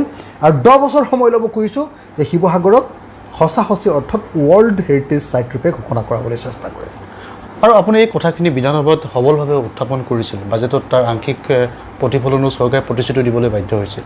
আপুনি ব্যক্তিগতভাৱে আপুনি কৈছিল যে মন্ত্ৰীগৰাকী, পৰ্যটন মন্ত্ৰী আৰু অভিভাৱক মন্ত্ৰীগৰাকীক এই আপোনাৰ যিটো সপোন আছে, যিটো প্ৰকল্পৰ কথা কৈছে পৰ্যটন ক্ষেত্ৰ শিৱসাগৰক লৈ, এই সন্দৰ্ভত আপুনি জনাইছিল চৰকাৰৰ সদিচ্ছা আছেনে গোটেই কামখিনি কৰাত? চাওক, এই গোটেই প্ৰকল্পটোৰ কথা মই প্ৰথম জনাইছিলোঁ অসমৰ বিত্তমন্ত্ৰীক। বাজেটৰ ঠিক 1 মাহমানৰ আগত, 1.5 মাহমানৰ আগত মই এখন চিঠি দি তেখেতক কৈছিলোঁ যে শিৱসাগৰত এনেকুৱা কৰিব খুজিছোঁ, আমাক 100 কোটি টকামানৰ বাজেট এটা এল'কেশ্যন দিয়ক। মোৰ বিশ্বাস আছিলে যে মই অজন্তা নেওগৰ প্ৰতি মোৰ এটা ভাল ভাৱ আছে। অজন্তা নেওগ ডাঙৰীয়ানীক মই ভাবিছিলোঁ যে তেখেতে এইটো বাজেটত অন্তৰ্ভুক্ত কৰিব। তেখেতে বাজেটত শিৱসাগৰৰ প্ৰশ্নটো উত্থাপন কৰিলে, কিন্তু তাত কোনো বাজেট এল'কেশ্যন নকৰিলে। দ্বিতীয়তে মই এই চিঠিখন দিছিলোঁ ডাক্তৰ ৰণোজ পেগুক, কাৰণ তেখেতক তাতে আপোনাৰ অভিভাৱক মন্ত্ৰী পাতিছে। গতিকে ডাক্তৰ ৰণোজ পেগুৰ হাতত মই বিত্তমন্ত্ৰীলৈ দিয়া চিঠিখনৰ কপি দি কৈছিলোঁ যে ৰণোজ দা মোৰ বহুত পুৰণি বন্ধু, মোৰ ককাইদেউৰ নিচিনা, যে ৰণোজ দা আপুনি বিত্তমন্ত্ৰীৰ লগত কথা পাতি শিৱসাগৰৰ কাৰণে এইখিনি এৰেঞ্জমেণ্ট কৰক। সেইটো তেখেতে নকৰিলে, এতিয়ালৈকে নেদেখিলোঁ বাৰু সেইটো। তৃতীয়তে মই এই গোটেই বিষয়টো আপোনাৰ মুখ্যমন্ত্ৰীক জনাইছিলোঁ। মুখ্যমন্ত্ৰীক যিদিনা বাজেট অধিৱেশনত মই গৈছোঁ, প্ৰথম দিনাই বাজেটৰ কথাটো যিদিনা মই শিৱসাগৰৰ প্ৰশ্নটো উত্থাপন কৰিম, আৰু ৰাতিপুৱা তেখেতক নিজৰ চিটৰ ওচৰলৈ গৈ ক'লোঁ যে দাদা মই এনেকৈ ভাবিছোঁ, আৰু মোৰ যিটো বক্তৃতা আছে সেই বক্তৃতাটোৰ কপিটো তেখেতক দিলোঁ। মই ক'লোঁ যে আপুনি কি ভাবে এইটো শিৱসাগৰটোক আমি এনেকৈ কৰিব পাৰোঁ? তেতিয়া তেখেতে ক'লে যে আজি তুমি বক্তৃতাটো দিয়া, তাৰপিছত কি কৰিব পাৰোঁ চাওঁ। মই নাজানো তেখেতৰ সদিচ্ছা আছেনে নাই, তেখেতে শিৱসাগৰক দিবনে নিদিব, নে মোক যিহেতু অপনেণ্ট বুলি ভাবে, প্ৰতিদ্বন্দ্বী বুলি ভাবে, বা মোক যিহেতু শত্ৰুপক্ষতেই ৰাখে, গতিকে তেখেতে হয়তো নিদিব পাৰে। তেখেতৰ বহল মন আছেনে নাই, তেখেতৰ সেইটো গাটছ আছেনে নাই, তেখেতৰ সেইটো ভিজন আছেনে নাই সেইটোৰ ওপৰত গোটেই কথাখিনি নিৰ্ভৰ কৰিব আৰু মই চেষ্টা কৰিছোঁ মোৰ পিনৰ পৰা কৈছোঁ তেখেতে কৰে নকৰে মই সেইটো নাজানো তাৰপিছত মই নিজে সেইদিনা খেৰিয়াকো চাইকেল যে চলাবলৈ গৈছিলোঁ আমাৰ লাভলীনাৰ কাৰণে সেইদিনা বিমল বৰাক লগ পাইছিলোঁ বিমল আকৌ মোৰ ক্লাছমেট JB কলেজত বিমল আৰু মই একেলগতে পঢ়িছিলোঁ হায়াৰ ছেকেণ্ডেৰী তো গতিকে বিমলক মই ক'লোঁ যে বিমল এইখিনি কথা তইতো জানিছোঁ সেইদিনা তই কি উত্তৰ দিলি এইটো আমি দেখিলোঁ কিন্তু কথাটো হ'ল এই কামখিনি তই অলপ সহায় কৰি দিব লাগে এতিয়া মই কৈছোঁ কৰে নে নকৰেতো সেইটো নাজানো যদি অখিল গগৈৰ কাৰণে শিৱসাগৰৰ কথা নকৰে তেতিয়াহ'লেতো আগৰ নিচিনাকৈ শিৱসাগৰ থাকি যাব আৰু এইটো কথা মই আপোনাক খালি কৈ থওঁ যে মই হ'লোঁ এটা এনেকুৱা অদমনীয় মানুহ যদি চৰকাৰে নকৰে তেতিয়াহ'লে মই বেলেগ বেলেগ গভৰ্ণমেণ্টৰ হেৰিবিলাকৰ ওচৰলৈ যাম অনুষ্ঠানবিলাকৰ ওচৰলৈ যাম ONGCৰ ওচৰলৈ যাম অইলৰ ওচৰলৈ যাম মই চেণ্ট্ৰেল গভৰ্ণমেণ্টৰ ওচৰলৈ যাম মই NECৰ ওচৰলৈ যাম সেই আটাইবিলাকৰ ওচৰলৈ মই যাম চেষ্টা কৰিম মই সেইবিলাকত আৰু যদি সেইবিলাকতো বিফল হওঁ তাৰপিছত মই ৰাইজক প্ৰয়োজন হ'লে মই ৰাইজক পূৰা ভিক্ষা মাগিম মই ক'ম যে মোক শিৱসাগৰ বনাবৰ কাৰণে অসমৰ সকলো মানুহে পইচা দিওঁ তেতিয়া মুখ্যমন্ত্ৰীয়ে লাজ পালে মোৰ গাত দুখ নাথাকিব আৰু তেতিয়া মই চেষ্টা কৰিম মই সকলোকে কৈ আছোঁ আৰু সকলোকে অনুৰোধ কৰিম যে আপোনালোকে শিৱসাগৰৰ কাৰণে পইচা দিয়ক কাৰণ শিৱসাগৰ হ'ল অসমীয়া জাতিটোৰ প্ৰকৃত ঐতিহ্যটো তাতে লুকাই আছে আটাইতকৈ ডাঙৰ ঐতিহ্য আটাইতকৈ ডাঙৰ ইতিহাসখিনি শিৱসাগৰত আছে তাতকৈতো আৰু হিষ্টৰিকেলি ইম্পৰ্টেণ্ট জেগা নাই ক'তো 551টা হিষ্টৰিকেল ছাইটছ থকা হেৰিটেজ সামগ্ৰী থকা আচলতে পৃথিৱীৰ কোনো জেগা নাই আটাইতকৈ বেছি আছে আমাৰ শিৱসাগৰ আৰু সেইবোৰ এতিয়াও অক্ষত অৱস্থাত আছে এতিয়া তাক আমি সংৰক্ষণ কৰিব পৰা অৱস্থাত আছে এতিয়া ধৰক আজি শিৱদৌলটোত ক'ৰবাত মানে ভিতৰত ক'ৰবাত টাইলছ লগাই দিছে যদি সেইটো হৈ যায় সেই ধৰণৰ বিউটিফিকেশ্যন হৈ যায় বা সেই ধৰণৰ আধুনিকীকৰণ হৈ যায় তেতিয়াহ'লে সেইটো হেৰিটেজ চাইড হৈ নাথাকে আৰু তো গতিকে কেনেকৈ ধৰণে আৰ্কিঅ'লজিকেলি সেইটোক আমি সংৰক্ষণ কৰিব পাৰোঁ সেই প্ৰশ্নটো আমি ভাবিব লাগিব নিশ্চয় দাদা এয়া অতি গুৰুত্বপূৰ্ণ কথা জাতিটোৰ বাবে আপোনাৰ এই চিন্তা চৰ্চা সফল হওক আন এটা প্ৰশ্ন শেহতীয়াকৈ আপুনি কলিকতালৈ গৈছিল কিয় আপোনালোকে গম পাইছে নেকি কলিকতালৈ যোৱা কথা হয় মই কলিকতালৈ গৈছিলোঁ মমতা দিয়ে মাতিছিলে আৰু মোৰ কাৰণে মই জেলত থকা অৱস্থাত মই যাক আটাইতকৈ বেছিকৈ ভাল পাইছিলোঁ তেওঁ মমতা বেনাৰ্জী মোৰ বন্ধু অৰবিন্দ কেজৰিৱাল কিন্তু মই দেখিছিলোঁ যে ভাৰতবৰ্ষৰ বিভিন্ন সমস্যাৰ প্ৰশ্নত অৰবিন্দ কেজৰিৱালে কিন্তু নামাতি অকল নিজৰ ৰাজ্যখনৰ কথা চিন্তা কৰিছিলে কিন্তু মমতা বেনাৰ্জীয়ে সকলোবিলাক ৰাজনৈতিক প্ৰশ্নত কিন্তু ভাৰতবাসীক হৈ মাতিছিলে আজি বিজেপি RSSৰ দিনত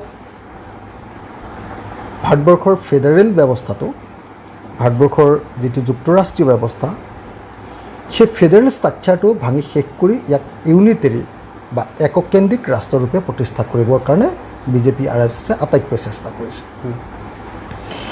আটাইতকৈ ডাঙৰ কথাটো হ'ল যে আমাৰ ৰাজ্যবিলাকৰ যিবিলাক অৰ্থনৈতিক অধিকাৰ আছিলে GSTৰ জৰিয়তে সম্পূৰ্ণ নাইকিয়া কৰি পেলালে এই প্ৰশ্নবিলাকত একমাত্ৰ মাত মতা মানুহ কোন মমতা বেনাৰ্জী গতিকে মই জেলত থাকোঁতে অনবৰতে ভাবি আছিলোঁ যে মোৰ লগত মিলা একমাত্ৰ সাহসী ভাৰতীয় মানুহ যদি কোনোবা আছে তেতিয়াহ'লে তেওঁ মমতা বেনাৰ্জী আৰু মমতা বেনাৰ্জীৰ প্ৰতি মোৰ অন্তৰৰ পৰা এটা ভাল ভাৱ আহিছিলে আনকি অৰবিন্দ কেজৰিৱালতকৈ মোৰ বন্ধু অৰবিন্দ কেজৰিৱালতকৈ মই মমতা বেনাৰ্জীক বেছি ভাল পাবলৈ আৰম্ভ কৰিছিলোঁ আৰু জেলৰ পৰা ওলোৱাৰ লগে লগে হঠাতে মমতা বেনাৰ্জীৰ পৰা খবৰ আহিলে যে তেখেতে মোক লগ পাব খোজে প্ৰথম এটা ডেট দিলে সেই ডেটটোত মই যাব নোৱাৰিলোঁ কাৰণ বিধানসভা পৰি গ'ল মই ক'লোঁ যে মই নোৱাৰিম শনিবাৰ আৰু দেওবাৰ দিনটো তাত বিধানসভা বন্ধ আছে সেই দুদিনত যদি আপোনালোকে কিবা এৰেঞ্জ কৰিব পাৰে মই যাব পাৰিম আৰু সেইমতে তেখেতসকলে এৰেঞ্জ কৰিলে আপোনাৰ হেৰিয়াৰ PWD মিনিষ্টাৰ পশ্চিমবংগৰ তেখেতে মোৰ লগত যোগাযোগ কৰিলে তেখেতে নিমন্ত্ৰণ কৰিলে তেখেতে মোক হোষ্টিং কৰিলে পূৰা সকলোবিলাক ব্যৱস্থা কৰিলে অহা যোৱা থকাৰ ব্যৱস্থা কৰিলে আৰু মোক অতিথি হিচাপে মাতি নি তেখেতে আমি কথা পাতিলোঁ কথা বাৰ্তা পাতি তেখেতসকলে কিবা কিবি প্ৰস্তাৱ দিছে আমাক সেই প্ৰস্তাৱবিলাক এতিয়ালৈকে গ্ৰহণ কৰা নাই বাৰু, সেইবিলাক চৰ্চা চলি আছে। নাজানো কি হয়, কথাবিলাক পাতি আছোঁ। কিন্তু 2024 চনত যাতে নৰেন্দ্ৰ মোদীৰ পৰিৱৰ্তে এজন নতুন প্ৰধানমন্ত্ৰী আমি পাব পাৰোঁ, সেই প্ৰক্ৰিয়া আমাৰ সকলো আঞ্চলিক দলৰ মাজত আৰম্ভ হৈ গৈছে আৰু মই সৰ্বভাৰতীয় সেই প্ৰক্ৰিয়াটোৰ লগত জড়িত হৈছোঁ। মমতা বেনাৰ্জীয়ে যেনেকৈ ভাবিছে, আজি মহাৰাষ্ট্ৰত যেনেকৈ কথাবিলাক চাৰত পাৰৰ বা আমাৰ হেৰিয়ে আৰম্ভ কৰিছে, মহাৰাষ্ট্ৰৰ প্ৰধানমন্ত্ৰী কি কয় শিৱসেনাই আৰম্ভ কৰিছে, আজি তামিলনাডুত যেনেকৈ সেই কথাবিলাক চৰ্চা আৰম্ভ হৈছে, ঠিক তেনেকৈ অসমতো আমি এই গোটেই প্ৰক্ৰিয়াটোৰ চৰ্চাবিলাক আৰম্ভ কৰিছোঁ আৰু আমি 2024 চনত যাতে প্ৰধানমন্ত্ৰীক আমি শাসনৰ পৰা খেদিব পাৰোঁ নৰেন্দ্ৰ মোদীক, আৰু যাতে নতুন প্ৰধানমন্ত্ৰীক আনিব পাৰোঁ তাৰ প্ৰক্ৰিয়াটো আৰম্ভ কৰিব খুজিছোঁ। আৰু সেই প্ৰক্ৰিয়াৰ প্ৰথম আৰম্ভণি হিচাপত আমি মমতা বেনাৰ্জীৰ লগত কথা পাতিছোঁ। নিশ্চয় 2024 চনৰ লোকসভা নিৰ্বাচনৰ প্ৰেক্ষাপটত আমি শুনামতে, আমি জনামতে অসমত আটাইতকৈ শক্তিশালী, বিৰোধী পক্ষৰ আটাইতকৈ শক্তিশালী নেতা হিচাপে আপোনাক মমতা বেনাৰ্জীয়ে মাতি নি এই কথা বতৰাবিলাক আলোচনা কৰিছে আৰু আপুনি যিখিনি কথা ক'লে তাত সেই কথাখিনিয়ে প্ৰতিফলিত হৈছে। আপুনি 2014 চনৰ লোকসভা নিৰ্বাচনৰ সময়ত আপুনি আহ্বান দিছিল অসমৰ ৰাইজক যে বিজেপিক কিছু কিছু পাৰ্টিক ভোট দিব লাগে, কিন্তু পৰৱৰ্তী সময়তে আপুনি ভবাৰ দৰে আপুনি এসময়তে শাসক পক্ষ কংগ্ৰেছক চোকা সমালোচনাই থকা কৰিছিল। আপুনি ভবাৰ দৰে সেই বিজেপি যিসকল সাংসদ নিৰ্বাচিত হ'ল, অসমৰ সমস্যাক লৈ, অসমৰ জাতীয় অস্তিত্বক লৈ যিধৰণে প্ৰশ্ন, যিধৰণে মাত মাতিব লাগিছিল নামাতিলে, এতিয়া কেতিয়াবা অনুশোচনা হয় নেকি যে সেই আহ্বান দিব নালাগিছিল? ঠিক অনুশোচনা নহয়, কিন্তু মই ভাবোঁ যে সেই সময়ৰ মানে তাৎক্ষণিক যি পৰিস্থিতি আছিলে, আখু যি পৰিস্থিতি আছিলে, সেই পৰিস্থিতিত সেইটো ভুল সিদ্ধান্ত বুলি মই নাভাবোঁ। কংগ্ৰেছক শাসনৰ পৰা আঁতৰ কৰিবৰ কাৰণে সকলো ভাৰতীয়ই সেই সময়ত ভাবিছিলে আৰু আমি ভাবিছিলোঁ, আৰু সেইকাৰণে কংগ্ৰেছ বিৰোধী প্ৰাৰ্থীকহে আমি সমৰ্থন দিছিলোঁ। তাত বিজেপি বুলি আমি কেতিয়াও কোৱা নাছিলোঁ। আমি কৈছিলোঁ যে কংগ্ৰেছক হৰুৱাব পৰা প্ৰাৰ্থীক আপোনালোকে ভোট দিয়ক, আৰু ক'ৰবাত ক'ৰবাত আমি নাম কৈ দিছিলোঁ। ক'ৰবাত CPM পৰিছে, ক'ৰবাত AGP পৰিছে, ক'ৰবাত আপোনাৰ হেৰি পৰিছে, বিজেপি পৰিছে, ক'ৰবাত AIDFও পৰিছে এজন, তো ক'ৰবাত CPI-ML পৰিছে, আমি তেওঁলোকৰ নাম কৈছিলোঁ। গতিকে মই নাভাবোঁ যে সেইটোৰ কাৰণে মই অনুতাপ কৰিব লাগিব। কিন্তু এই বিষয়টোক লৈ আপোনাক যথেষ্ট সমালোচনা কৰে বিভিন্ন মাধ্যমত। সমালোচনা কৰে, কিন্তু যিবিলাক মানুহে সমালোচনা কৰে তেওঁলোকেতো একো নকৰে। সমালোচনাটোতো সদায় মই গ্ৰহণ কৰোঁ। মোক সমালোচনা কৰা সমান চাগে অসমত আৰু কাকো সমালোচনা নকৰে। বুদ্ধিজীৱীও মোৰ পিনে একদম চকুৱে এনেকৈ চাই থাকে, বিজেপিও চাই থাকে, কংগ্ৰেছেও চাই থাকে, AIDFও চাই থাকে, AGPও চাই থাকে, আৰু বামপন্থীবিলাকেও চাই থাকে। এতিয়া মোৰ সমান আৰু মানে নজৰত থকা, মানে ভিজিলেঞ্চত থকা মানুহটো আৰু পৃথিৱীত কোনো নাই। ৰাইজৰ দলক যিমান ধৰণে মানে মানুহে সমালোচনা কৰে তাতকৈতো আৰু সমালোচনা আন কাকো নকৰে। বাকীবিলাকৰ ক্ষেত্ৰত সকলো কথা ইগন'ৰ কৰে, আমি কিন্তু অকণমান নোমডাল আমাৰ গাত লৰিলেও মানে সেইটো মানে ডাঙৰ ভূমিকম্প হৈ যায়। দাদা, 2021 চনৰ অসম বিধানসভা নিৰ্বাচনৰ সময়ত আপুনি বিৰোধী পক্ষক, বিশেষকৈ কা বিৰোধী শক্তিক একত্ৰিত হ'বৰ কাৰণে আহ্বান জনাইছিল জেলৰ পৰাই, আৰু আপুনি এই কথা কৈছিল যে বিজেপিক প্ৰতিহত কৰিবলৈ, বিজেপিক পৰাজয় কৰিবলৈ সকলোৱে এক হ'ব লাগিব। বিভিন্ন কাৰণত সেই মিত্ৰতা সম্পূৰ্ণ নহ'ল, কিন্তু ৰাইজৰ দলৰ লগত অসম জাতীয় পৰিষদৰ মিত্ৰতা ঘোষণা হৈছিল আনুষ্ঠানিকভাৱে, কিন্তু কাৰ্যত আপোনালোক দুজন সভাপতিৰ মাজতে যেন সেই মিত্ৰতা আবদ্ধ হৈ থাকিল। আপোনাৰ বিৰুদ্ধে ৰাইজৰ দলৰ বিৰুদ্ধে অসম জাতীয় পৰিষদে শিৱসাগৰত প্ৰাৰ্থী নিদিলে। অসম জাতীয় পৰিষদেতো মোৰ বিৰুদ্ধে প্ৰাৰ্থী দিছিলে। হয়, মৰিয়নিত মইতো উঠিছিলোঁ নহয়। হয়, মৰিয়নিত মোৰ বিৰুদ্ধে তেওঁলোকে অলক ঘোষক প্ৰাৰ্থী দিছিলে, আৰু আমাৰ বোধহয় 18জনমান মানুহৰ বিৰুদ্ধে অসম জাতীয় পৰিষদে আমাৰ বিৰুদ্ধে তেওঁলোকে কেণ্ডিডেট দিছিলে। আৰু ইণ্টাৰেষ্টিংলি আমি যিবিলাক সমষ্টিত জিকিবলগীয়া চান্স আছিলে সেইবিলাক সমষ্টিতে আমাৰ বিৰুদ্ধে কেণ্ডিডেট দিয়া গৈছিল। আনকি আমি ৰিজেক্ট কৰি দিয়া কেণ্ডিডেটজনক আকৌ তেওঁলোকে লৈ আমাৰ বিৰুদ্ধে আকৌ কেণ্ডিডেট দিছিলে, যিটো কাৰণত আমি তেওঁলোকৰ লগত এটা স্থায়ী সম্পৰ্ক কৰিব নোৱাৰিলোঁ। এতিয়া মিত্ৰতা আছেনে?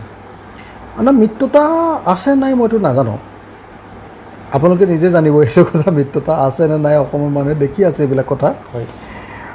কিন্তু কংগ্ৰেছৰ প্ৰশ্নটো যে আপুনি উত্থাপন কৰিছিলে যে আমি সকলো দলক একলগ কৰিবলৈ চেষ্টা কৰিছিলোঁ, কংগ্ৰেছে যিটো লাট দিলে নহয়, এতিয়াও মোৰ কঁকালটো বিষ হৈ আছে। আপুনি মই কওঁ আৰু মই জেইলত থাকিয়ে মই হেৰিয়াৰ লগত কেইবাবাৰো কথা পাতিছিলোঁ, কি কয় ৰিপুণ বৰাৰ লগত। তেখেত নিজে আহিছিলে, গৌৰৱ গগৈ আহিছিলে, প্ৰদ্যুৎ বৰদলৈ আহিছিলে, তেওঁলোকৰ গোটেইবিলাক লিডাৰ আহিছিলে। আনকি মোৰ এডভোকেটৰ ফোনত জিতেন সিঙে কথা পাতিছিলে। জিতেন্দ্ৰ সিঙৰ কথা মতে আমি আমাৰ উচ্চস্তৰীয় টীম দিল্লীলৈ পঠিয়াইছিলোঁ। দিল্লীত ৰাজস্থান ভৱনত জিতেন্দ্ৰ সিং আৰু অশোক গেহলট নে কি আছিলে তেখেতৰ নাম, তেওঁলোকৰ লগত আমাৰ বৈঠক হৈছিলে। সেই বৈঠকত মানে কংগ্ৰেছ আৰু আমাৰ আঞ্চলিক দলবিলাকৰ মাজত ৰাইজৰ দলৰ লগত একেলগতে ইলেকশ্যন খেলাৰ ফাইনেল সিদ্ধান্ত হৈছিলে। কেৱল কেণ্ডিডেট আৰু কেইটা ছিট হ'ব তাৰ বিষয়ে আলোচনা কৰিবৰ কাৰণে মোৰ ওচৰলৈ অহাৰ কথা আছিলে, কিন্তু হঠাতে কংগ্ৰেছে লুটি বাগৰ মাৰি দিলে। অজিত ভূঞাৰ ভূমিকা কেনেকুৱা আছিল? অজিত ভূঞাৰ ভূমিকা খুব বেয়া আছিলে তেতিয়া। কিন্তু অজিত ভূঞাই কয় যে আপোনাৰ কাৰণে এই মিত্ৰতা সম্ভৱ নহ'ল।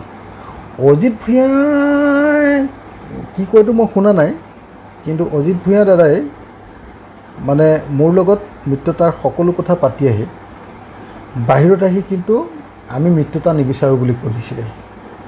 সেইটো মই লিখিছোঁ নহয়, আপোনালোকে পাইছে চাগে বাতৰি কাগজত, মইতো লিখি দিছোঁ এইটো কথা। অজিত দা বা ডক্টৰ হীৰেণ গোহাঁইসকলে তেওঁলোকে মানে AIDFক ইমান বিশ্বাস কৰিছিলে, তাৰ কিবাকিবি কাৰণ আছে বাৰু, আমি জানো সেইবিলাক কথা, কিন্তু তেওঁলোকে ইমান বিশ্বাস কৰিছিলে যে AIDFে কিন্তু এতিয়া একেবাৰে তেখেতসকলক ডাইৰেক্টলি লাট দি দিলে। এতিয়া AIDFৰ বদৰুদ্দিন আজমলৰ ভায়েক চিৰাজুদ্দিন আজমল যিটো ক্লিয়াৰলি কৈ দিলে যে নাই আমিতো বিজেপিক মানে সাম্প্ৰদায়িক দল বুলি নাভাবোঁ, আমি যে ইলেকশ্যনৰ আগত এইটো কথা কৈছিলোঁ এইটো ইলেকশ্যন জুমলাহে আছিলে বুলি কৈ দিলে। মিছা কথাহে আমি কৈছিলোঁ, এইটোতো ভুৱা কথা, আমিতো বিজেপিক সাম্প্ৰদায়িক দল বুলিয়ে নাভাবোঁ বুলি কৈছে। যিটো দলে আজি মাদ্ৰাছা বন্ধ কৰি দিলে, যিটো দলে আজি গৰু মাংস খোৱাটো বন্ধ কৰি দিছে, প্ৰক্ৰিয়া আৰম্ভ হৈ গ'ল আৰু আপোনাৰ কেইদিনমানৰ ভিতৰত আইন আনি বন্ধ হ'ব। যিটো দলে আজি মুছলমান মানুহক চাই উচ্ছেদ কৰিছে যিখন চৰকাৰে,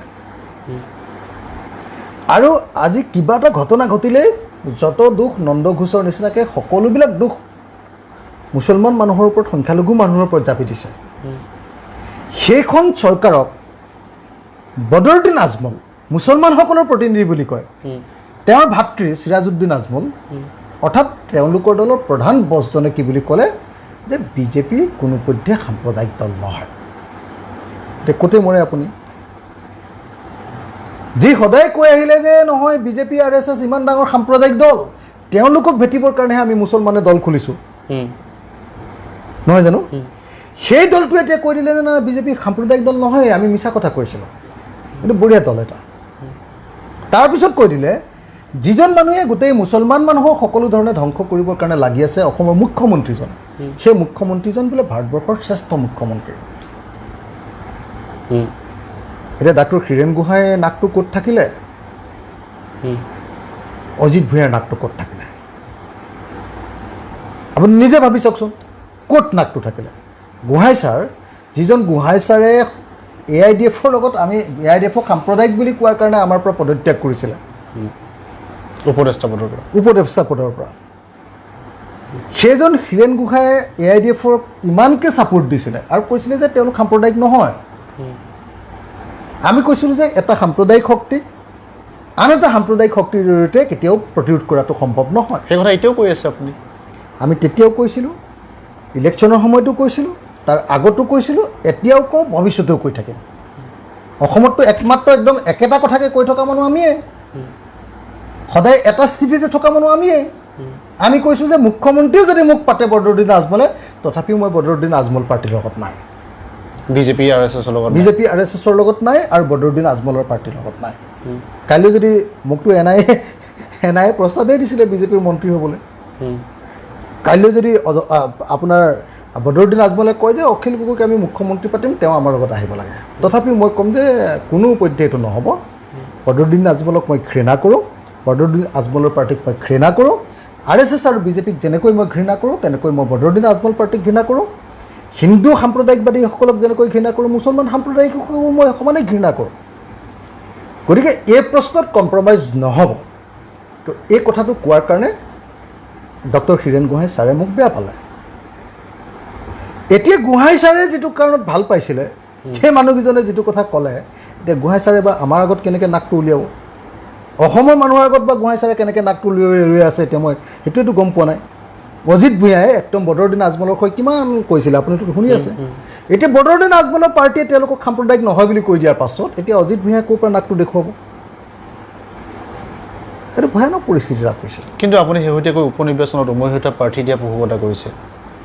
নহয়, উমৈহতীয়া প্ৰাৰ্থী মানে মই আকৌ এবাৰ কওঁ, এইটো আপোনালোকে কনফিউজ আপোনালোকেও নকৰিব আৰু মিছাকৈ মানুহক নক'বও এইটো কথা যে বদৰুদ্দিন আজমলৰ পাৰ্টীৰ লগত আমি উমৈহতীয়া প্ৰাৰ্থী দিম বুলি কেতিয়াও কোৱা নাই আৰু কেতিয়াও নকওঁ। মই সেই কথা কোৱা নাই, বিৰোধী উমৈহতীয়া প্ৰাৰ্থীৰ কথা। বিৰোধীৰ উমৈহতীয়া প্ৰাৰ্থী মানে মই স্পেচিফাই কৰি দিছোঁ সদায় যে কংগ্ৰেছ, ৰাইজৰ দল, অসম জাতীয় পৰিষদ, CPI, CPIM, CPIML আৰু অন্যান্য সৰু সৰু আঞ্চলিক যিবিলাক শক্তি আছে সকলোৱে আমি উমৈহতীয়াভাৱে প্ৰাৰ্থিত্ব দিব লাগে। আঞ্চলিক গণমৰ্চা কিন্তু যদি আঞ্চলিক গণমৰ্চা যদি বদৰুদ্দিন আজমলৰ লগত থাকে আমি নাই, এইটোতো আপোনালোকে জানে। তেওঁলোকেতো অজিত দাই আচলতে নিজে বদৰুদ্দিন আজমলৰ পাৰ্টীৰ পৰাই ভোট লৈতো জিকিছে ন, সেইকাৰণে তেওঁলোকে এইবিলাক কথা কৈ থাকে।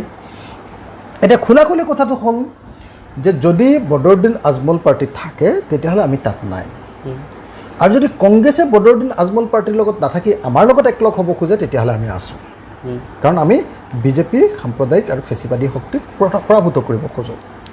আৰু এইটো মই আপোনাক এইটোও কওঁ যে আমাৰ লগত তেওঁলোকে ফৰ্মেল এলায়েন্স কৰি বদৰুদ্দিন আজমল পাৰ্টীৰ লগত যদি মনে মনে সম্পৰ্কও ৰাখে আমাৰ আপত্তি নাই, কিন্তু আমাৰ লগত নহ'ব।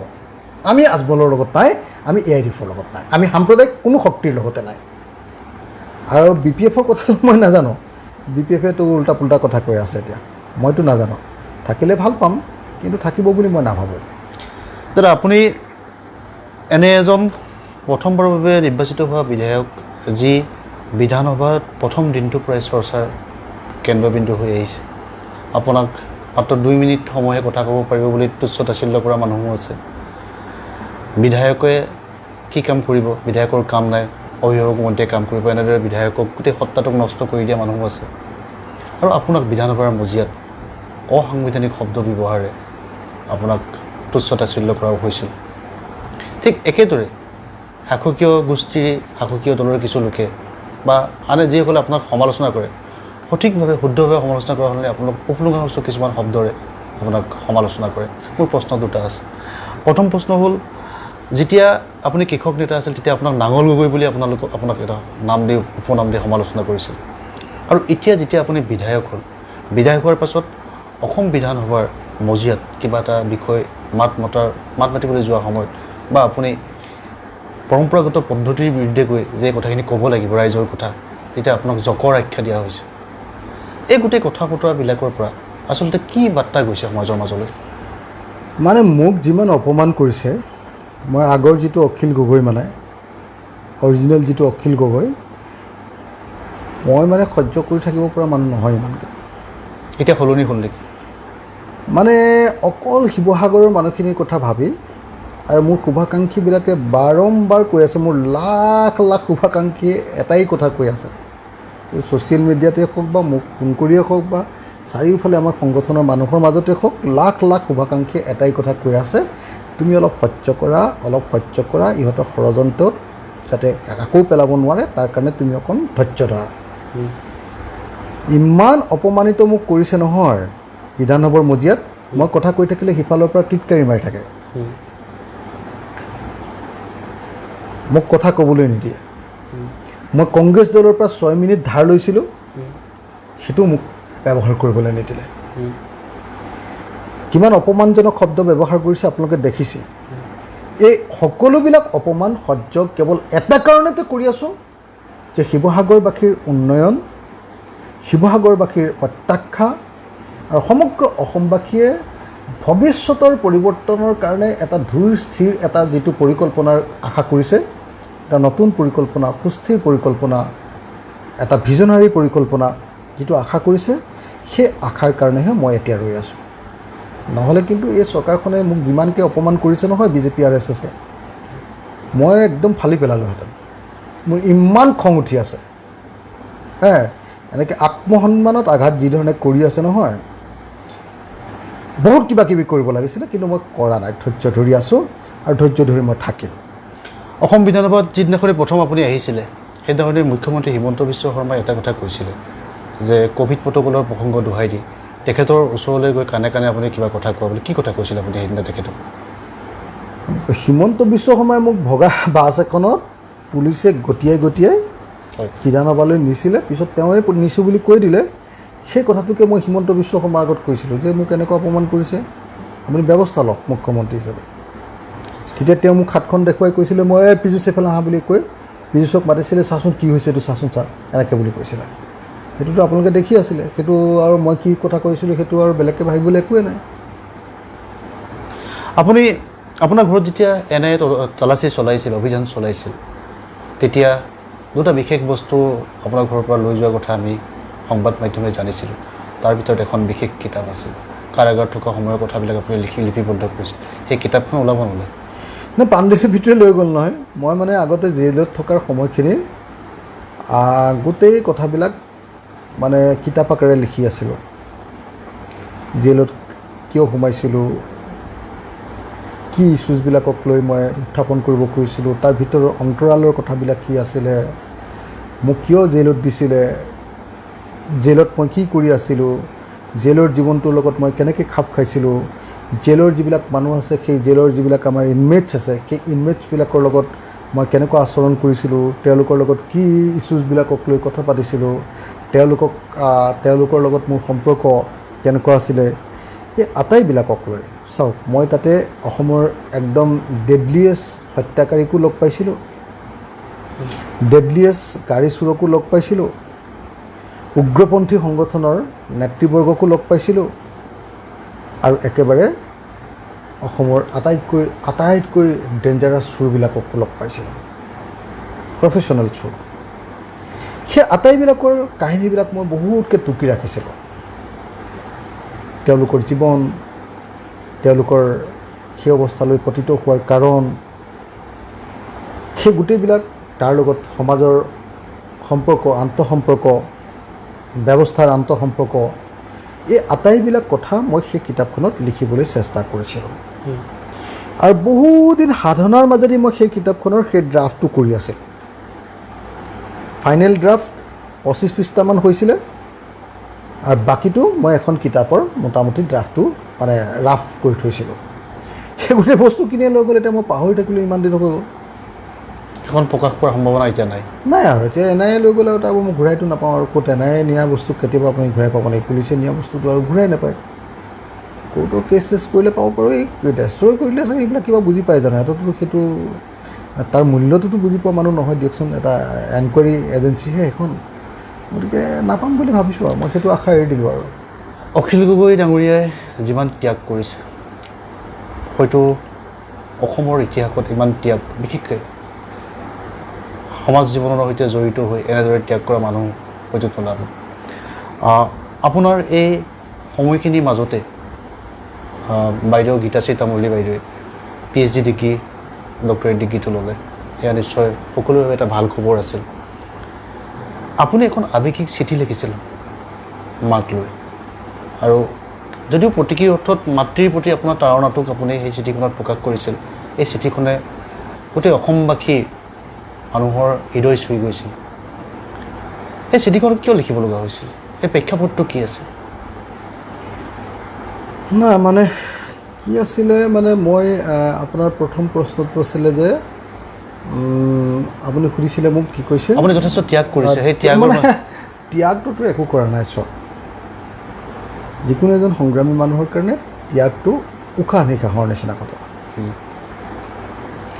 মই উশাহ লওঁ আৰু নিশাহ এৰি দিওঁ এইটোতো মই কেতিয়াও ভাবি নাথাকোঁ আপুনি ভাবে নেকি যে মই নাকেৰে উশাহ লৈছোঁ মুখেৰে উশাহ এৰি দিছোঁ মই উশাহ লৈ আছোঁ মুখেৰে নিশাহ এৰি দিছোঁ এইটোতো মানুহে কোনো নাভাবে এইটো আপোনাৰ লাইফষ্টাইল এইটো আপোনাৰ জীৱন ঠিক তেনেকৈ প্ৰত্যেকজন সংগ্ৰামী মানুহৰ কাৰণে জেইলত যোৱা মাৰ খোৱা গুলি খোৱা পৰিয়ালৰ কাৰণে যন্ত্ৰণা ভোগ কৰা, নিজে যন্ত্ৰণা ভোগ কৰা, সমাজত অপমানিত হোৱা, এইবিলাক যিবিলাক ঘটনা ঘটে আৰু এই গোটেই ঘটনাবিলাক আমাৰ জীৱনৰ পাৰ্ট অফ দ্য গেম বুলি যিটো কয় আৰু। গতিকে মোৰ কাৰণে সেইকাৰণে ত্যাগ বোলা বস্তুটোৰ কোনো মিনিং নাই। মই সেইটো ৱে অফ লাইফ বুলি ভাবোঁ আৰু সেইকাৰণে মই ত্যাগ কৰিছোঁ বুলি কেতিয়াও নাভাবোঁ আৰু। উশাহ লওঁতে যেনেকৈ নাভাবোঁ যে মই উশাহ লৈহে জীয়াই আছোঁ, তেনেকৈ মই ত্যাগ কৰি আছোঁ বুলি মই কেতিয়াও নাভাবোঁ আৰু। সেইটো মোৰ নাহে কেতিয়াও। সেইটো মই ক্লিয়াৰলি আপোনাক জনাই ল'লোঁ দেই। এতিয়া মাৰ কথাটো হ'ল যে এইটো দিগদাৰ কি, মই মানে জেইলত এইবাৰ দীঘলীয়াকৈ থাকোঁতে মোৰ জীৱনত তিনিটা মানে অলপ বিষাদ যন্ত্ৰণাকাতৰ মানে ঘটনা ঘটিছিলে। এটা আছিলে যে মাৰ যিটো যন্ত্ৰণা, যেতিয়া মানে মায়ে মানে একদম অৱস্থা বেয়া, মোৰ ফটো এখন লৈ তলত মুক্তি দিয়ক বুলি লিখি থোৱা এনেকুৱা পোষ্টাৰ এখন লৈ যেতিয়া মায়ে মানে টিভিত ওলায়, তেতিয়া মানে মোৰ কন্দাৰ বাহিৰে কোনো ৰাস্তা নাথাকে হা। মই টিভিটো বন্ধ কৰি দিওঁ। আমাৰ জেলত মানে বৰাদা বুলি এজন মোৰ সতীৰ্থ মানে ইনমেটছ আছিলে, বৰাদাক কওঁ, বয়সীয়া মানুহ তেওঁ, মই কওঁ বৰাদা টিভিটো বন্ধ কৰি দিওঁ। বৰাদাই মোৰ ঘৰৰ সেই দৃশ্যবিলাক ওলোৱাৰ লগে লগে টিভিটো বন্ধ কৰি দিয়ে আৰু মই বিচনাত মূৰটো থৈ কেৱল কান্দি থাকোঁ। কেতিয়াবা 1 ঘণ্টা কান্দোঁ, কেতিয়াবা 2 ঘণ্টা কান্দোঁ, কেতিয়াবা গোটেই ৰাতিটো কান্দোঁ। এনেকুৱা পৰিস্থিতি কৰিছিলে। মই লোকঢাক নকৰোঁ আৰু, যদিও সংগ্ৰামী মানুহে এনেকৈ কান্দি থকাটো ভাল কথা নহয়, কিন্তু যিটো কৈছিলে মই এইটো আপোনাক কৈ দিছোঁ। 2 নম্বৰ বস্তুটো আছিলে যে মায়ে যেতিয়া মানে বিচনাত পৰি পৰি মোৰ ল'ৰাটোক মুক্তি দিয়ক এনেকৈ কয় বেমাৰৰ মাজত, তেতিয়া মানে মোৰ মৰি যোৱাৰ নিচিনা লাগে। তাৰ পৰৱৰ্তী সময়ত যেতিয়া ইলেকশ্যন আহিলে, ইলেকশ্যনত যেতিয়া মায়ে কেম্পেইন কৰিবলৈ গ'ল, মই মোৰ দলৰ মানুহক আৰু মোৰ সংগঠনৰ মানুহক বাৰম্বাৰ কৈছিলোঁ যে মাক কেতিয়াও কেম্পেইনিঙলৈ নিব নালাগে। মোৰ এনেকুৱা এটা যন্ত্ৰণা আহি আছিলে, 2টা যন্ত্ৰণা। এটা হ'ল মই ভাবি আছিলোঁ যে মই জেলত থাকোঁতে যদি মা ঢুকাই যায় কি হ'ব। দ্বিতীয়তে মই এনেকুৱা ভাৱ আহি আছিলে যে মা কেম্পেইনিঙলৈ যাওঁতে ইমান অৱস্থা বেয়া, যদি কিবা এটা ঘটনা ঘটি যায় কি হ'ব। মানে মা মোৰ কাৰণে এটা থিম হৈ গৈছিলে মোৰ বিষাদগ্ৰস্ততাৰ কাৰণে।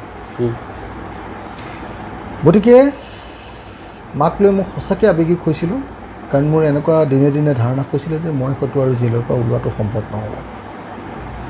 10 বছৰ বা 15 বছৰ জেলত থাকি যাব লাগিব। কাৰণ NIAত যিবিলাক মানুহ আছে মানে জেলত, সেইবিলাক মানুহ জেলৰ পৰা কোনোদিন ওলাব পৰা নাই। কোনো তথ্য প্ৰমাণ নাই, কিন্তু জেলতে থাকি যায়। NIA বোলা বস্তুটো এনেকুৱা। গতিকে মোৰ তেনেকুৱা এটা বিষাদগ্ৰস্ততা আহিছিলে। কান্দিছিলোঁ, লোকঢাক কৰি মোৰ লাভ নাই। যিটো হৈছিলে মই ক'বলৈ কেতিয়াও লাজ নকৰোঁ, কিন্তু মোৰ জীৱনৰ পাৰ্ট। মই কান্দিছিলোঁ, খুব কান্দিছিলোঁ। তাৰপিছত মানে মোৰ তাতকৈও এটা ডাঙৰ ঘটনা ঘটিছিলে। মোৰ ল'ৰাটো স্কুল এৰি দিছিলে, সি সম্পূৰ্ণৰূপে যন্ত্ৰণাকাতৰ হৈ গৈছিলে।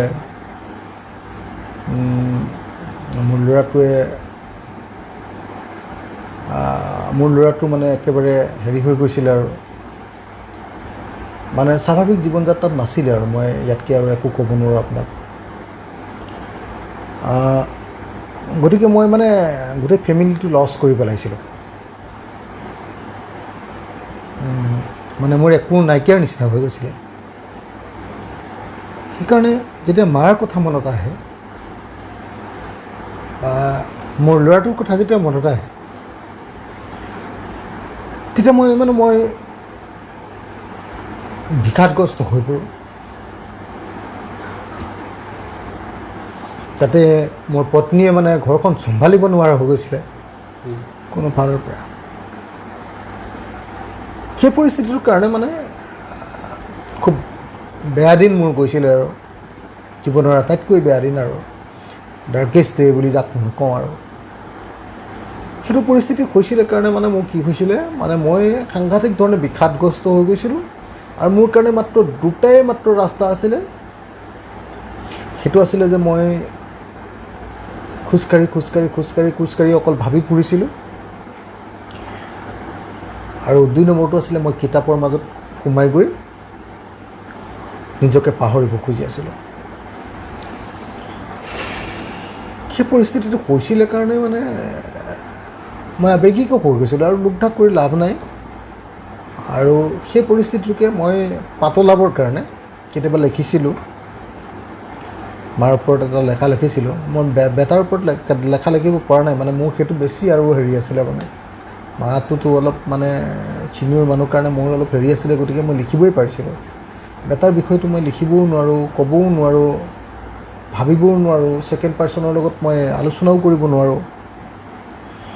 সেই পৰিস্থিতিটো হোৱাৰ কাৰণে সেইটো হৈছিলে। মানে নচিকেতা আপোনাৰ অতি ঘনিষ্ঠ আৰু আপোনাৰ লগত খুব মানে আপুনি যেতিয়া জেলৰ পৰা প্ৰথম আহিছিল, তেতিয়া সেই সময়ত তাৰ মুখৰ যিটো অভিব্যক্তি, বিশেষকৈ আপোনাক জনা ঘনিষ্ঠ লোকসকলে সেই কথাটো কৈছিল যে অন্ততঃ আপুনি এই এটা মুহূৰ্তৰ বাবে অহাৰ পাছত তাৰ মুখত যিটো উজ্জ্বলতা, তাৰ মুখত যিটো প্ৰাপ্তিৰ সুখ দেখা পাইছিল আপোনাৰ বুকুৰ মাজত সোমাই। মানে কি হ'ল, বেটা আচলতে মৃত্যুৰ দুৱাৰদলিৰ পৰা ঘূৰি আহিলে। মানে মই তাকে ক'ম, তাতকৈ আৰু ক'বলৈ মোৰ একো নাই। আচলতে সি মেণ্টেলি ডেড হৈ গৈছিলে। আপুনি সৰুৰ পৰা যেতিয়া এটা ল'ৰাই মানে এনেকুৱা বাপেকৰ ওপৰত অত্যাচাৰ দেখিব, তেতিয়া যিটো হয় আৰু মানে সেই পৰিস্থিতিটো তাৰ হৈছিলে। আৰু এইবাৰ যিটো মানে ওলাবই নোৱাৰিম নেকি এনেকুৱা এটা ধাৰণা আহিছিলে। আৰু মিডিয়াবিলাকো খুব ইৰেছপনচিবল ধৰণে প্ৰশ্ন নিউজ কৰিছিলে। মাক লৈ, মোৰ ল'ৰা মানে মোক লৈ যিবিলাক নিউজ কৰিছিলে, সেইবিলাকে তাৰ ওপৰত সাংঘাতিক ধৰণৰ প্ৰভাৱ পেলাইছিলে। সেইকাৰণেও সেইবিলাক পৰিস্থিতি হৈছিলে। আৰু দুখিত আপোনাৰ অত্যন্ত ব্যক্তিগত এই কথাকেইটা সোধাৰ বাবে, প্ৰাসংগিকতা থকাৰ কাৰণে সুধিলোঁ, বেয়া নাপাব আপুনি। অখিল গগৈ ডাঙৰীয়া, আপোনাক আগৰ অখিল গগৈ এতিয়া অখিল গগৈৰ মাজত যথেষ্ট পৰিৱৰ্তন দেখা পোৱা গৈছে। প্ৰথম কথাটো হ'ল, আপুনি ক'লে আগৰ দৰে আপুনি খং ৰাগ এইবিলাক কমাই পেলাইছে। শিৱসাগৰ সমষ্টিৰ ৰাইজ, অসমৰ ৰাইজৰ স্বাৰ্থৰ প্ৰতি লক্ষ্য ৰাখি আপুনি বহু ক্ষেত্ৰত ধৈৰ্য ধৰি আহিছে। দ্বিতীয় কথাটো হ'ল যে ছ'চিয়েল মিডিয়াত খুব কম দিনৰ ভিতৰত অখিল গগৈক যথেষ্ট এক্টিভ দেখা গৈছে, ইনষ্টাগ্ৰামতে হওক, টুইটাৰতে হওক, ফেচবুকতে হওক। মানে এতিয়াতো কথাটো হ'ল যে মেইন ষ্ট্ৰীম মিডিয়াবিলাকে আমাৰ নিউজবিলাক নিদিয়ে। মই জেলৰ পৰা ওলালোঁ, নেশ্যনেল মিডিয়াই মোৰ কেইবাটাও সাক্ষাৎকাৰ ল'লে। অসমৰ মেইন ষ্ট্ৰীম মিডিয়াই এটাও মোৰ সাক্ষাৎকাৰ 1-to-1 সাক্ষাৎকাৰ লোৱা নাই। আপোনালোকে লক্ষ্য কৰিছে নাই মই নাজানো। নিশ্চয়। আজি কোনো এখন মেজৰ পেপাৰে মোৰ এটা লেখা, আগতে মোৰ লেখা খুজি খুজি নিয়ে। এতিয়া এনেকুৱা ৰাজনৈতিক পৰিস্থিতি যে মোৰ লেখা এটা উলিয়াবৰ কাৰণে মই চিন্তা কৰিব লাগে। মেজৰ যিখন পেপাৰ আছে, সংবাদ মাধ্যমটো মোটামুটি ধৰণে এতিয়া চৰকাৰ বা বিজেপি RSSৰ কবলত। মই সকলোৰ কথা কোৱা নাই, ব্যতিক্ৰম থাকিব পাৰে, আছে।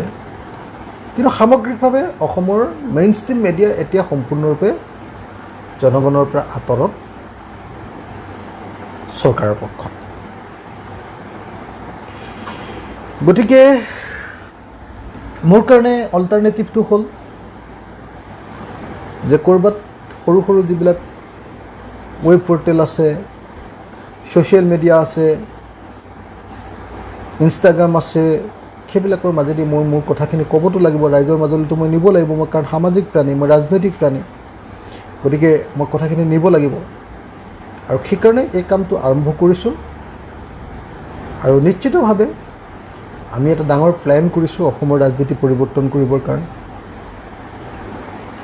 আমি অসমৰ পৰা সাম্প্ৰদায়িক ফেচিবাদী শক্তিবিলাকক সম্পূৰ্ণৰূপে আঁতৰ কৰি পেলাবৰ কাৰণে, আৰু অসমৰ নিজৰ মানুহৰ, অসমৰ থলুৱা মানুহৰ, অসমীয়া মানুহৰ এখন চৰকাৰ সঁচা সঁচিকৈ কৰিব পাৰি নেকি তাৰ পৰিকল্পনা কৰিছোঁ। গতিকে সেই পৰিকল্পনাৰ অংশৰূপে খুব ছিষ্টেমেটিকেলি, পদ্ধতিগতভাৱে আমি আগবাঢ়িবৰ কাৰণে চেষ্টা কৰিছোঁ। নাজানো পাৰোঁ নে নোৱাৰোঁ, কি হ'ব কি নহ'ব একো নাজানো, কিন্তু চেষ্টা কৰিছোঁ আৰু চেষ্টা কৰি যাম। শেষত কা আন্দোলন, আপুনি এসময়ত নেতৃত্ব দিছিল, সবলভাৱে নেতৃত্ব দিছিল কা আন্দোলন। অসমৰ ৰাইজ জঁপিয়াই পৰিছিল এই আন্দোলনত, কিন্তু আপোনাক আটক কৰাৰ পাছত এই আন্দোলন বিফল হ'ল। কা আন্দোলনটো মানে বিফল কৰিবৰ কাৰণে কেইবাটাও ষ্ট্ৰেটেজি চৰকাৰে লৈছিলে। এক নম্বৰ ষ্ট্ৰেটেজিটো লৈছিলে যে 70-30ৰ মাজত ডিফাৰেঞ্চ, অসমৰ জাতীয় সংগঠনবিলাকৰ লগত কৃষক মুক্তিৰ আঁতৰাই দিয়া। তাৰ কাৰণে সেই জাতীয় সংগঠনবিলাকৰ কিছুমান লিডাৰৰ ইগ', কিছুমান লিডাৰৰ ব্যক্তিগত এজেণ্ডা, সেইবিলাকক চৰকাৰে ব্যৱহাৰ কৰিছিলে। 1 নম্বৰ, সেইকাৰণে জাতীয় সংগঠনবিলাক একলগ হ'ব পৰা নাছিলে। আমি পাৰ্যমানে চেষ্টা কৰাৰ পাছতো সেইটো হৈ উঠা নাছিলে। 2 নম্বৰ বস্তুটো আছিলে যে কৃষক মুক্তি সংগ্ৰাম সমিতি আৰু অখিল গগৈ সম্পূৰ্ণৰূপে একাষৰীয়া কৰি দিয়া, এলিমিনেট কৰি দিয়া। সেইকাৰণে মোক টাৰ্গেট কৰি জেইল কৰা হৈছিলে। আপোনালোকে আজিকালি পেগাছাছ বুলি যিটো কেলেংকাৰী ওলাইছে, এতিয়া সেইটোৰ কথা যে লিখি আছে যে মনে মনে গোপনে কাৰোবাৰ ফোনত টেপ কৰে। মোৰ ফোন টেপ কৰোঁ বুলি কোৰ্টত অপেনলি হোম ডিপাৰ্টমেণ্টে এফিডেভিট দিছে। কৈছে যে হয়, অখিল গগৈ ফোনটো অনবৰতে আমি টেপে কৰি ৰাখোঁ, পেগাছাছ নালাগে, পেগাছাছৰ কামেই নাই। এইটো অপেন। তাৰমানে তেওঁলোকে ভাবিছিলে যে কা আন্দোলনটোৰ মাজত যিটো সম্ভাৱনাপূৰ্ণ শক্তি আছে, প্ৰগতিশীল শক্তি আছে, আৰু জনগণক জগাই তুলিব পৰা আৰু জনগণক মানে সঁচা অৰ্থত আগবঢ়াই লৈ যাব পৰা যদি কোনোবা শক্তি আছে, সেইটো কৃষক মুক্তি সংগ্ৰাম সমিতি। সেইকাৰণে তেওঁলোকে কৃষক মুক্তি সংগ্ৰাম সমিতিক এলিমিনেট কৰিবৰ কাৰণে চেষ্টা কৰিছিলে। আৰু তাৰে অংশস্বৰূপে মইতো আপোনাক ক'লোঁ, আজি আপোনাক কৈ থওঁ, একদম ৰেকৰ্ডেড আপুনি ৰাখিব পাৰে, যে মোক গুলিয়াবৰ কাৰণে নিৰ্দেশ আহিছিল। কা আন্দোলনৰ সময়ত, কা আন্দোলনৰ মাজত মোক গুলিয়াবৰ কাৰণে খবৰ আহিছিলে, আৰু দিল্লীৰ বিশ্বস্ত সূত্ৰবিলাকে মোক সেই খবৰ দিয়াৰ কাৰণেহে মই কা আন্দোলনত ধৰা দি দিলোঁ। নহ'লে মোকতো ৰাইজৰ মাজৰ পৰা পুলিচে ধৰি আনিব নোৱাৰিলেহেঁতেন। ময়ো ডেঞ্জাৰাছ মানুহ, ময়ো পুলিচৰ পৰা কেনেকৈ ফাঁকি মাৰি আঁতৰি থাকিব লাগে মই জানো। মানুহৰ মাজত মোৰ সেই গণভিত্তি আছে। মই 10 বছৰ লুকাই থাকিলেও মোক ধৰাটো সম্ভৱ নহ'ব। কিন্তু আমি সিদ্ধান্ত লৈছিলোঁ যে এনেকুৱা পৰিস্থিতিত গুলি খাই মৰাতকৈ জীয়াই থকাই ভাল হ'ব। কাৰণ গুলি খাই মৰিলে না আন্দোলনটো কিবা হ'ব লাভ, না আন্দোলনটো ছাকচেছফুল হ'ব, না আমাৰ ভৱিষ্যতৰ পৰিকল্পনা যিটো কৰিছোঁ, যিটো বীজ আমি অসমৰ ৰাজনীতিত কৰিছোঁ, সেইটোৰ কিবা হ'ব। গতিকে সিদ্ধান্ত লৈছিলোঁ যে ঠিক আছে, ধৰে যদি ধৰক। আৰু ধৰাৰ পাছততো NIA লগাই দিলে, গতিকে দীঘলীয়া কৰি দিলে।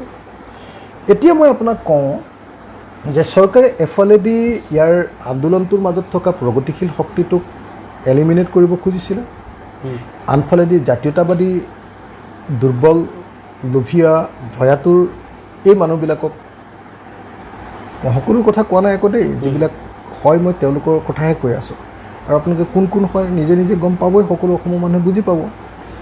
তো সেই মানুহবিলাকক তেওঁলোকে কি কৰিছিলে, বিভিন্ন প্ৰকাৰে কেতিয়াবা ভয় খুৱাই, কেতিয়াবা শ্ৰেণীগত ভয় দেখুৱাই, বোলে অখিল গগৈ কিন্তু দুখীয়া মানুহৰ ৰাজ প্ৰতিষ্ঠা কৰিব দেই ভাই, এইটো কমিউনিষ্ট হয়, এনেকুৱা ধৰণৰ কথা কৈ,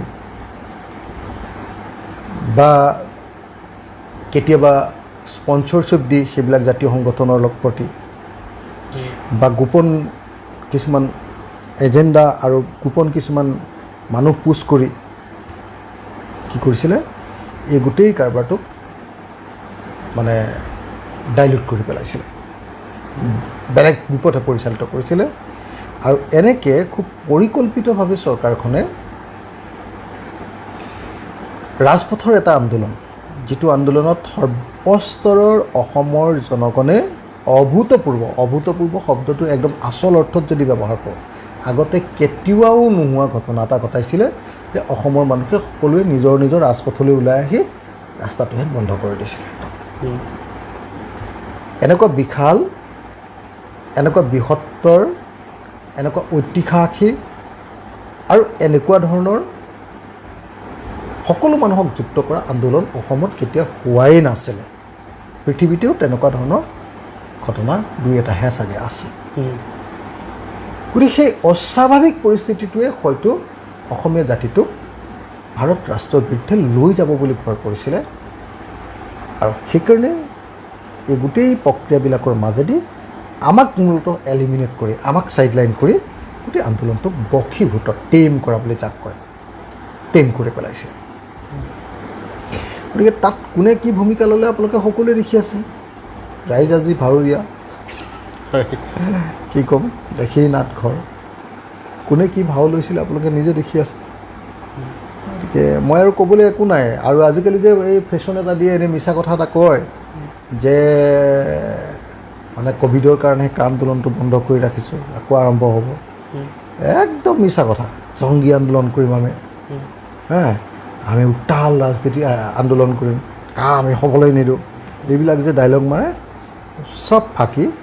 ভয়াতুৰ কিছুমান মানুহ, লোভীয়া কিছুমান মানুহ, দুৰ্বল কিছুমান মানুহ, আপোচকামী কিছুমান মানুহ, চাৰেণ্ডাৰ্ড কিছুমান আত্মসমৰ্পণকাৰী মানুহ কিছুমান, এই মানুহবিলাকে জাতিটোক ঠগন দি কা আন্দোলনটোক বিশ্বাসঘাতকতা কৰে। তাৰমানে কা আন্দোলন শেষ 100% শেষ। যদি আকৌ নতুন ধৰণে আৰম্ভ কৰা নাযায়, এতিয়া আৰু কা আন্দোলন বুলি বস্তু এটা একো নাই, খতম। শেষত গো মাংস বন্ধ কৰিবৰ কাৰণে, প্ৰচলন বন্ধ কৰিবৰ কাৰণে চৰকাৰে যিখন আইন আনিছে, সেই আইনখনত আপুনি যিহেতু অসম বিধানসভাৰ এগৰাকী সন্মানীয় বিধায়ক, সেই আইনখনত কেটেল আছে নে কাও আছে? মানে কেটেল আছে, কেটেলো আছে, কাও আছে। ক'ৰবাত কেটেল বুলি লিখিছে, ক'ৰবাত কাও বুলি লিখিছে। একখনৰ নাম মানে কাও প্ৰটেকশ্যন এক্ট, কেটেল বুলি নাই লিখা তাতে। তাৰ ভিতৰত কিন্তু কেটেল শব্দটো আছে। কেটেল হ'লে মানে গৰু ছাগলী মানে, কিন্তু ইয়াত অকল কাৱৰ কথাই কৈ আছে, কাৱৰ কথাই কৈ আছে। এই বিষয়টোক লৈ অকণমান চৰ্চা হৈছে নাই, কিন্তু মানে মই আপোনাক এটা কথা কওঁ যে মই গো মাংস বন্ধ কৰাটোক লৈ মানে কনচাৰ্ণ নহয়। মানে আজি যদি মোক কোনোবাই গাহৰি মাংস খাব নালাগে বুলি কয়, মই নাখাওঁ, হ'ব বাৰু, এনেকৈ বুলি ক'ম। কিন্তু গৰুৰ যি অৰ্থনৈতিক, সামাজিক, সাংস্কৃতিক, ৰাজনৈতিক যিটো আমাৰ মানে ভূমিকা, সেই ভূমিকাটো সম্পূৰ্ণৰূপে বিনাশ কৰি দিয়ে। সেই ভূমিকাটোক লিমিটেড কৰিবলৈ গৈ আজি গোটেই সমাজখনক যি ক্ষতি কৰিব খুজিছে। আপুনি কওকচোন, যদি আপুনি আপোনাৰ বা মোৰ পত্নীৰ বা যাৰ যিকোনো এগৰাকী মহিলাৰ ভিতৰত বাচ্চাটো পুৰুষ নে মহিলা, শিশুটো পুৰুষ নে লিংগ নিৰ্ধাৰণ এইটো কৰিব পাৰে নেকি? এইটো কেতিয়াও নোৱাৰে। যদি গৰুক আমি পূজাই কৰোঁ, আজি এই এক্টখনত কৈছে যে নহয়, এই বিলখনত কৈছে যে নহয়, এতিয়াৰ পৰা গৰুৰ ভিতৰত যদি মানে মতা পোৱালি থাকে, বলত চলত হোৱাগৈ নাই আৰু পোৱালি যিটো মতা পোৱালি থাকে, সেই মতা পোৱালি যদি থাকে, তেতিয়াহ'লে আমি তাক ডেষ্ট্ৰয় কৰি দিম, মাৰি দিম। এইটো পৃথিৱীৰ কোনোবা জেনুইন মানুহে, প্ৰকৃতিক ভাল পোৱা মানুহে, জীৱক ভাল পোৱা মানুহে কোনোবাই এইটোক ছাপোৰ্ট দিব নেকি কওকচোন? গতিকে মই ভাবোঁ যে এইটো ভয়ানক ঘটনা এটা ঘটিবলৈ গৈ আছে। অসমীয়া মানুহে যদি এইটো বুজি নাপায়, তেতিয়াহ'লে বৰ ডাঙৰ বিপদ হ'ব। এইটো ডাঙৰ ঘটনা ঘটিবলৈ গৈ আছে, এইটো খুব ভুল ঘটনা ঘটিবলৈ গৈ আছে। আৰু পাব নহয় এতিয়া, যিবিলাকে গৰু মাংস মানে গো প্ৰটেকশ্যন এক্টক ছাপোৰ্ট কৰে, পাব নহয় এতিয়া। ছাগলী মাংসৰ দাম যিটো বাঢ়িব এতিয়া, আপোনাৰ মুৰ্গী মাংসৰ দাম যিটো বাঢ়িব এতিয়া, ব্ৰইলাৰৰ দাম যিটো বাঢ়িব এতিয়া, গৰু মাংস বন্ধ কৰি দিয়াৰ লগে লগে অসমৰ 1/4 বা 1/3 মানুহেতো সেইটো খাদ্য বন্ধ কৰি দিব। বন্ধ কৰি দিলে তেওঁলোকে অল্টাৰনেটিভ খাব। কোনোবাই একেবাৰে নোখোৱাও হৈ যাব পাৰে, এইটো বেলেগ কথা, কিন্তু অল্টাৰনেটিভ খাব। অল্টাৰনেটিভ যেতিয়া সেইখিনি মানুহে খাবলৈ হয়, তেতিয়াহ'লে এই আমাৰ এই বস্তুবিলাকৰ, এই মাংসবিলাকৰ দাম কিমান বাঢ়িব? ইতিমধ্যেতো বঢ়া আৰম্ভ হৈ গ'ল, আনকণ্ট্ৰলেবল এটা বঢ়া আৰম্ভ হৈ গৈছে। তো এইটো কাৰ ওপৰত প্ৰভাৱ পৰিব? সাধাৰণ মানুহৰ, চব মানুহৰ ওপৰত, সাধাৰণ অসাধাৰণ চবৰ ওপৰতে পৰিব নহয় জানো? সকলো মানুহৰ ওপৰত কিনি খাব, নহ'লেও ধনী মানুহৰতো বাজেটৰ হেৰি হ'ব নহয় জানো? সেইটো হ'ব। তাতকৈ ডাঙৰ কথা যে এতিয়া আপুনি চাওক যে মোৰ ঘৰত আমাৰ অসমীয়া মানুহবিলাক কেনেকুৱা। আমাৰ অসমীয়া মানুহবিলাক চলিবৰ কাৰণে আপোনাৰ ঘৰত এটা ভঁৰাল ৰাখি থৈছে, সেইটোৰ পৰা মাজে মাজে ধান উলিয়াই খাই থাকে। সেইটো এটা বেংক। আপোনাৰ গৰু পোৱালিটো ফিক্সড ডিপজিটৰ নিচিনা। যেতিয়া গৰু পোৱালিটো অলপ ডাঙৰ হৈ গ'ল নহয়, আপোনাৰ ল'ৰাই মেট্ৰিক দিব খুজিছে, মেট্ৰিক পৰীক্ষাৰ খৰচটো বা এডমিশ্যনৰ খৰচটো বা হোষ্টেলৰ খৰচটো আপুনি গৰুটো বিক্ৰী কৰি পাব। আৰু সেই গোটেই আমাৰ ছাষ্টেইনেবল যিটো আমাৰ লাইভলিহুড সেই ছাষ্টেইনেবল লাইভলিহুডটোক খতম কৰি দিব খুজিছে নহয় মুছলমানৰ বিৰুদ্ধে যাবলৈ গৈ তেওঁলোকৰ কি তেওঁলোকৰ হিন্দুত্ব লাগে হিন্দুত্বৰ নামত হিন্দু মুছলমান খ্ৰীষ্টান জৈন সকলোৰে আমাৰ অসমীয়া মানুহৰ গোটেই জীৱনৰ যাত্ৰাটো যিটো আমাৰ কৃষ্টি সংস্কৃতি সেই ব্যৱস্থাটোকে নাইকিয়া কৰি দিব খুজিছে নহয় আজিতো অকল মুছলমানে গৰু পোহা নাই আজি মুছলমানে কেৱল গৰুৰ বেপাৰ কৰা নাই আজিতো আটাইতকৈ ডাঙৰ গৰুৰ বিজনেছটো আছে নেপালীৰ খাতত মিচিং মানুহবিলাকৰ খাতত আজি মোৰ আহোম মানুহৰ ঘৰত গোটেই গৰু শিৱসাগৰ গোটেইখন গৰু তো এতিয়া এই যে এজন মুখ্যমন্ত্ৰী হ'ল যিজনৰ অসমৰ সমাজ জীৱনৰ লগত কোনো ধৰণৰ সম্পৰ্ক নাই কোনোদিন হাল বাই পোৱা নাই কোনোদিন গাঁৱত থাকি পোৱা নাই কোনোদিন মানুহৰ জীৱন যাত্ৰা ভালকৈ দেখি পোৱা নাই টাউনত এনে ফুকটীয়া কাম কিছুমান কৰি কেতিয়াবা হিতেশ শইকীয়াৰ ভৰিত ধৰি কেতিয়াবা তৰুণ গগৈ বুকুচাত উঠি কেতিয়াবা অমিত শ্বাহৰ কৰোণাত এই যে ৰাজনীতি কৰি আহিছে সেই মানুহজনে এতিয়া আমাৰ গোটেই জীৱনটো বদলাই দিব খুজিছে গতিকে মই সেইকাৰণে ক'ব খোজোঁ অসমৰ সকলো মানুহক জনাব খোজোঁ যে চাওক হিমন্ত বিশ্ব শৰ্মাই এই কামটো কৰি